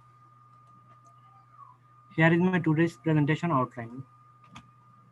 At first, start with introduction and motivation. Cause-effect relation extraction is the problem of detecting causal relation expressed in a text. Nowadays, we see the exponential growth of web traffic which make a vast amount of unstructured web data. The extraction of causal relation from text might be beneficial for improvement of various natural language processing tasks, including question answering, text summarization, opinion mining, and event analysis. Generally, we see that causality means the relation between two events. So, cause-effect relation is easily understandable when it follows those lexical syntactic patterns. In this first example, the event sadness is causing the event dissatisfaction with the job. And in the second example, the event constructive competition is causing the event progress. But a huge number of cases don't follow these patterns. However, cause-effect relation in the text is sparse, ambiguous, sometimes implicit, and has a linguistically complex construct. To address these challenges, FIRE 2020 introduced a shared task focusing on cause-effect relation extraction, in short, CEREX. Now, we are going to describe the task in brief. CEREX task is divided into two subtasks. In task A system needs to determine whether a given text contains a causal event or not. Here, procedure to drain resulted in restricted duty is labeled as causal, and there are many things needing improvement is labeled as non-causal, for example. In task B, a system needs to annotate each word in a text in terms of 4 labels, including cause, effect, causal connectives, and noun. Here, heavy rain are annotated as cause. During the harvest may lead to annotate as causal connectives, and the rotting of onion production are annotated as effect. Next, I will discuss some prior work related to our research. Several types of research have been accomplished to explore the causality detection of text. However, those systems have some limitation, like less suitable to detect implicit causality, some are not fully automatic systems to detect causality, and achieved less accuracy. Now, I am going to present our proposed framework in details. That has 2 major modules. In the rule-based classifier-based module, we define a set of rules to label a sentence or word to their corresponding labels. If a sentence is not classified by a rule-based classifier, we employed the feature fusion-based classification module to label it. We exploit the handcrafted feature and transfer learning feature in a unified architecture, better understanding the context of the sentence or word. Now I would like to present the details of each part. Start with the rule-based classifier part. Rule-based classifier are very popular in various classification tasks due to its simple design, easily explainable, effective, and quick classification performances. In task A sentence with causal connectives is labeled as causal based on a causal connective dictionary that contains 121 causal connectives. We create this dictionary by surveying the related work and various sources. For task B, we used 2 rules. At first, we check whether there is a causal connectives available in the given sentence or not, based on the above mentioned dictionary. If causal connectives are present in the text, we labeled all of its tokens as causal connectives. Next, in the rest of the sentence, we check whether there is any stop word available based on analytics standard stop list. If any stop words available in the sentence, we label them as none. Sentences that are not classified by the rule-based classifier pass to the feature fusion-based module. For extracting transfer learning features, we exploit the pretend word embedding fastest model without fine-tuning for task B. And we employ inference sentence embedding model without fine-tuning for task A. We extract n-gram-based bag of word features and a set of handcrafted features. For the bag of word features, we use the word n-gram with TF-IDF weighting. Besides, we extract some lexical, semantic, and pause handcrafted features, where 13 ACFs are common for both tasks, and 16 and 17 different ACF features are extracted for task A and B, respectively, as shown in this table. Next, in feature fusion, we concatenated n-gram, handcrafted, and embedding features for better understanding the context of the causal sentence. After concatenating those features, we feed them to classification module. In our framework, we exploit the scikit-learn implementation of SVM classifier with the linear SBC kernel. Next, experiment and evaluation. We used the dataset provided by the FIRE 2020 CREX organizers to evaluate our model. The training set contains 5,999 sentences for both tasks, whereas the test set for task A contains 764 sentences and task B contains 178 sentences. Precision, recall, and F1 score are used as the evaluation measure to estimate the classification performance. We used preprocessing method for effective representation of data. Here, we expand the contraction, for example, can't, isn't, and aren't, into their normal form for effective representation. We employ a publicly available Python library emote to deemojize all the available emoji in the sentences. Besides, all the characters, words, and punctuation flooding are replaced with a single one. Since the special character and URL do not contain any causal indicative information, we discard them from the sentences. To normalize non-standard words, we used lexical normalization dictionaries to replace those non-standard words. Here is the list of parameter and optimal settings that we have used in our experiments. Results showed that our proposed system CCCU DSG outperforms the other participant systems SSN NLP for task A, which reduces the effectiveness of our system for cause-effect relation identification for text. However, our system lacks SSN NLP for task B. In task B, we employed the pretend fast text model to extract the embedding features instead of the pretend sentence embedding model. And we didn't apply any effective feature selection and analysis technique to remove the irrelevant and noisy SCF features. Therefore, lacking these settings hampered the performance of our model. To estimate the contribution of our rule-based classifier and different types of features in our proposed model, we performed the evaluation study for task A that is presented in this table. According to this table, we see that inference with n-gram features have added an important impact to our model. Now, I would like to conclude my presentation. We proposed a feature fusion technique that incorporates the transfer learning embeddings and handcrafted feature and a naive rule-based classifier on top of the SVM-based supervised model. Experimental results demonstrated the efficacy of our feature combination. In the future, we'll explore more analysis on other causation patterns, and we also have a plan to explore state-of-the-art deep learning techniques. That's all for my today's presentation. Thank you, everyone. If you have any question, please place it. Thank you. Any questions?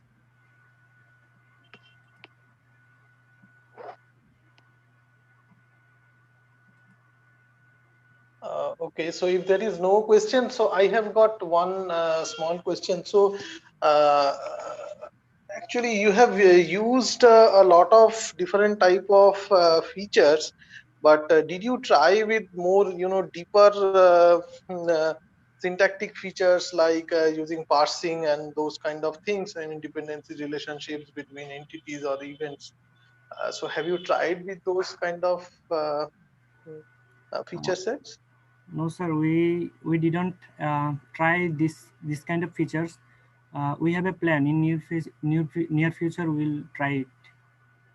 Okay. Okay. Thank you. So if there is any Tirthankar, can I ask a quick question? Yes, yes, please. Can you introduce yourself and then ask the question? Sure. Yeah, I'm Thomas Mandl from the HESOC TREC, and I wonder if you change. Do you think you could apply your task also or your approach also to another language? Another language, yeah, sure. But then we have to use some deep learning technique in future when we will be unable to do this for another language. But in this context, we only focused on English. Okay, thank you. Okay, thank you. If you have any question.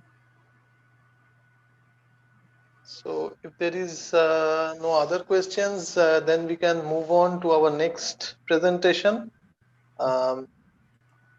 So it is on automatic extraction of causal relations using deep learning and machine translation approaches. This paper will be presented by Arunima. So I would invite Arunima to please share your screen. Yeah, so it is visible. Good evening, everyone. I'm Tenmuri. My undergraduate students would like to present this paper.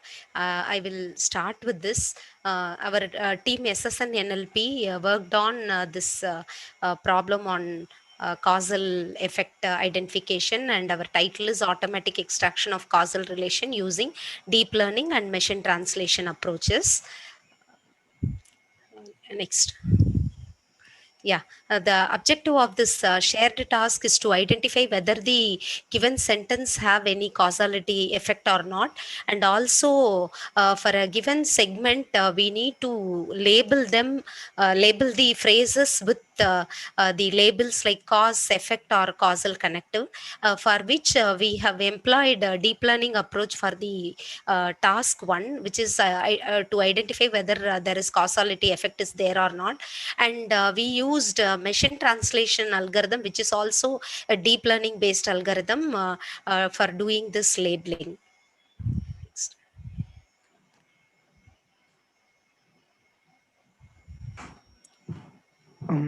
Yeah, So, Arunima can continue. So causal relations are defined as a statement which has two parts in general: a cause and an effect, connected by a causal connective. So it states that there is an effect which is dependent on a cause. So, for example, due to inflation, the dollar is worth less than before. In this, the dollar is worth less than before is the effect, which is caused due to inflation, and due to acts as the causal connective.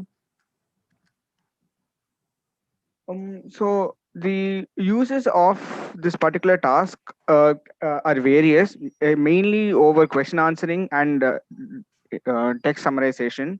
It can also be used for event prediction and predictive analysis. A major use case would be causal, you find extracting meaningful causal relations from large amounts of data on the internet, which can help increase research in medicine, biology, and other domains. Some of the difficulties faced with the data set provided were the different complex grammatical structures which had to be pre-processed, and also the imbalance in the causal and non-causal sentences that were given. Some of the peer work in the related regions are automatic extraction, which uses neural networks and word-level embeddings. The other ones use LSTM and cause-effect pairs identified by logical rules. There were a few shortcomings in these, which were not enough accuracy and not working in all scenarios, which was overcome by using by LSTM and NMT. So as we can see from the table, the input for the training data set for both tasks had 6,000 rows with 4 columns: the serial number, sentence, the cause, and the effect. And for the testing task A, we had the test data set had 764 rows, while for task B, it had 178 rows. And the 2 columns were the sentence ID and sentence, and the sentence ID was unique for every sentence. So we have 3 stages: pre-processing, model training, and post-processing. In pre-processing, we removed all emojis and extra spaces and punctuations, and we added an extra column called label, which has 2 values, 0 and 1. If a sentence is causal, that is if it contains a cause or an effect or both, it is assigned the label 1. Otherwise, it is assigned the label 0. So for this task, we tried out many models, including traditional ones like SVM, naive Bayes, and logistic regression, and BioLSTM finally, which had the highest accuracy. So for the BioLSTM model, we split the data for training and validation in the ratio of 80-20%, and for logistic regression in the ratio of 70-30%.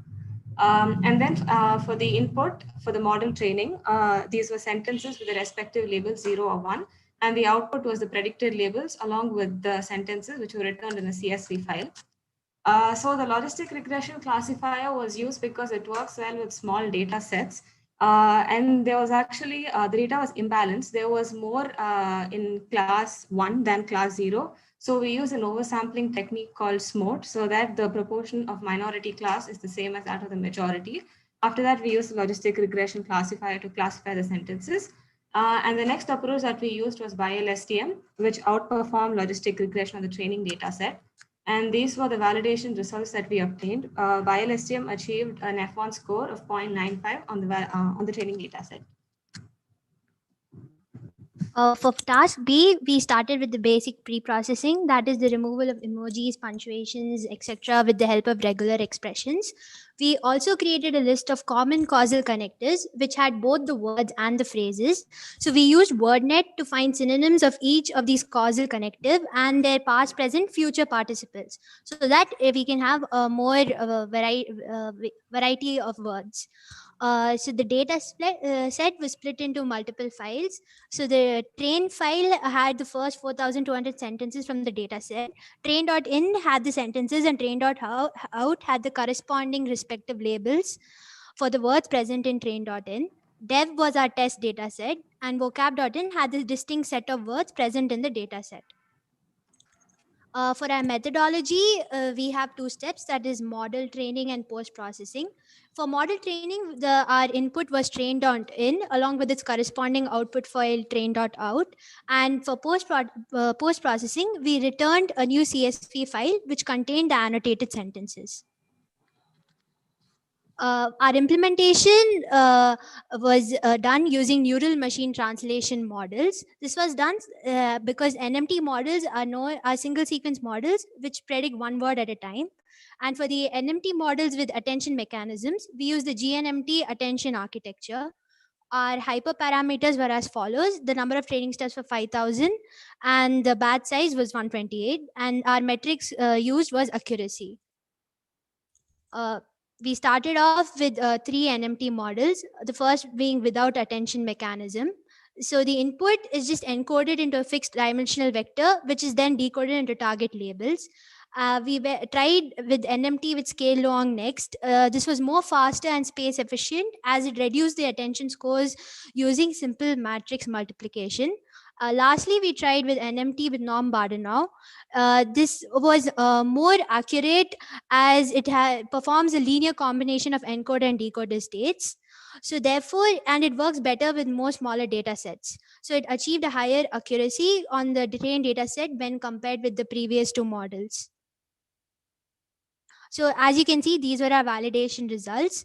NMT with norm Bardana had a 22.90% of accuracy, followed by scale long with 22.62%, followed by the basic NMT model with 21.95%. So our results were as follows. Our team outperformed the other participating team in the tagging task by getting an F1 score of 0.44. This score was achieved using the NMT with norm Bardanow model. And for the binary classification task, we lagged behind the other team with an F1 score of 0.60. And our BiLSTM model achieved this score for us. As conclusion, we would like to say that we could have improved our model by using, we could have improved our results by using more grammatical structures for finding out the words, the common phrases, the causal connectives. And as for future developments, we would like to, as I said, include an enriched corpus of causal connectives, and so that we can incorporate more linguistic features. And also we would like to train the model on a more larger data set so as to get higher accuracy. And these were our references, and thank you. Thank you, team. So any questions?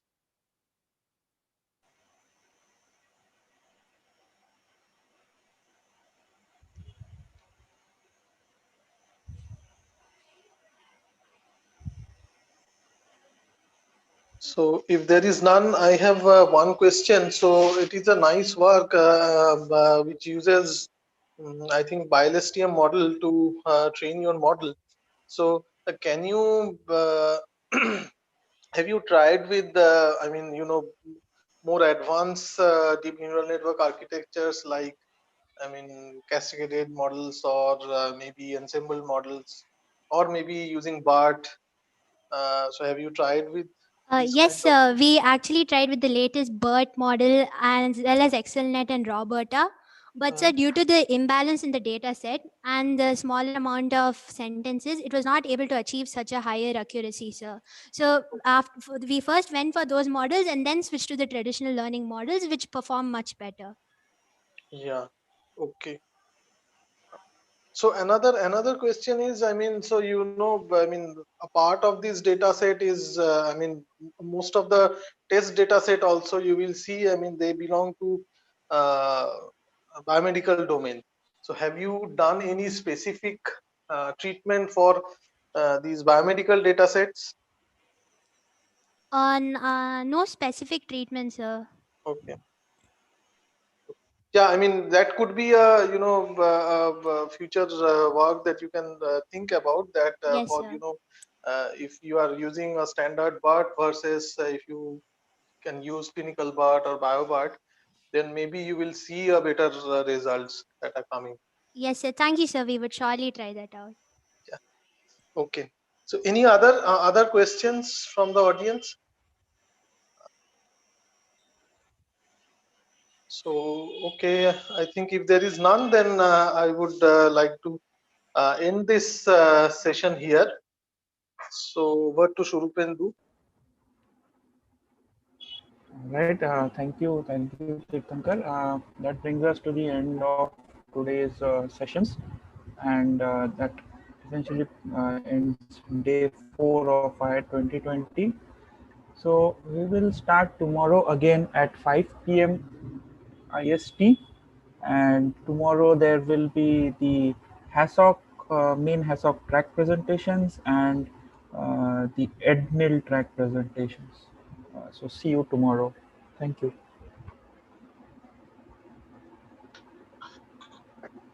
Thank you. Bye everyone.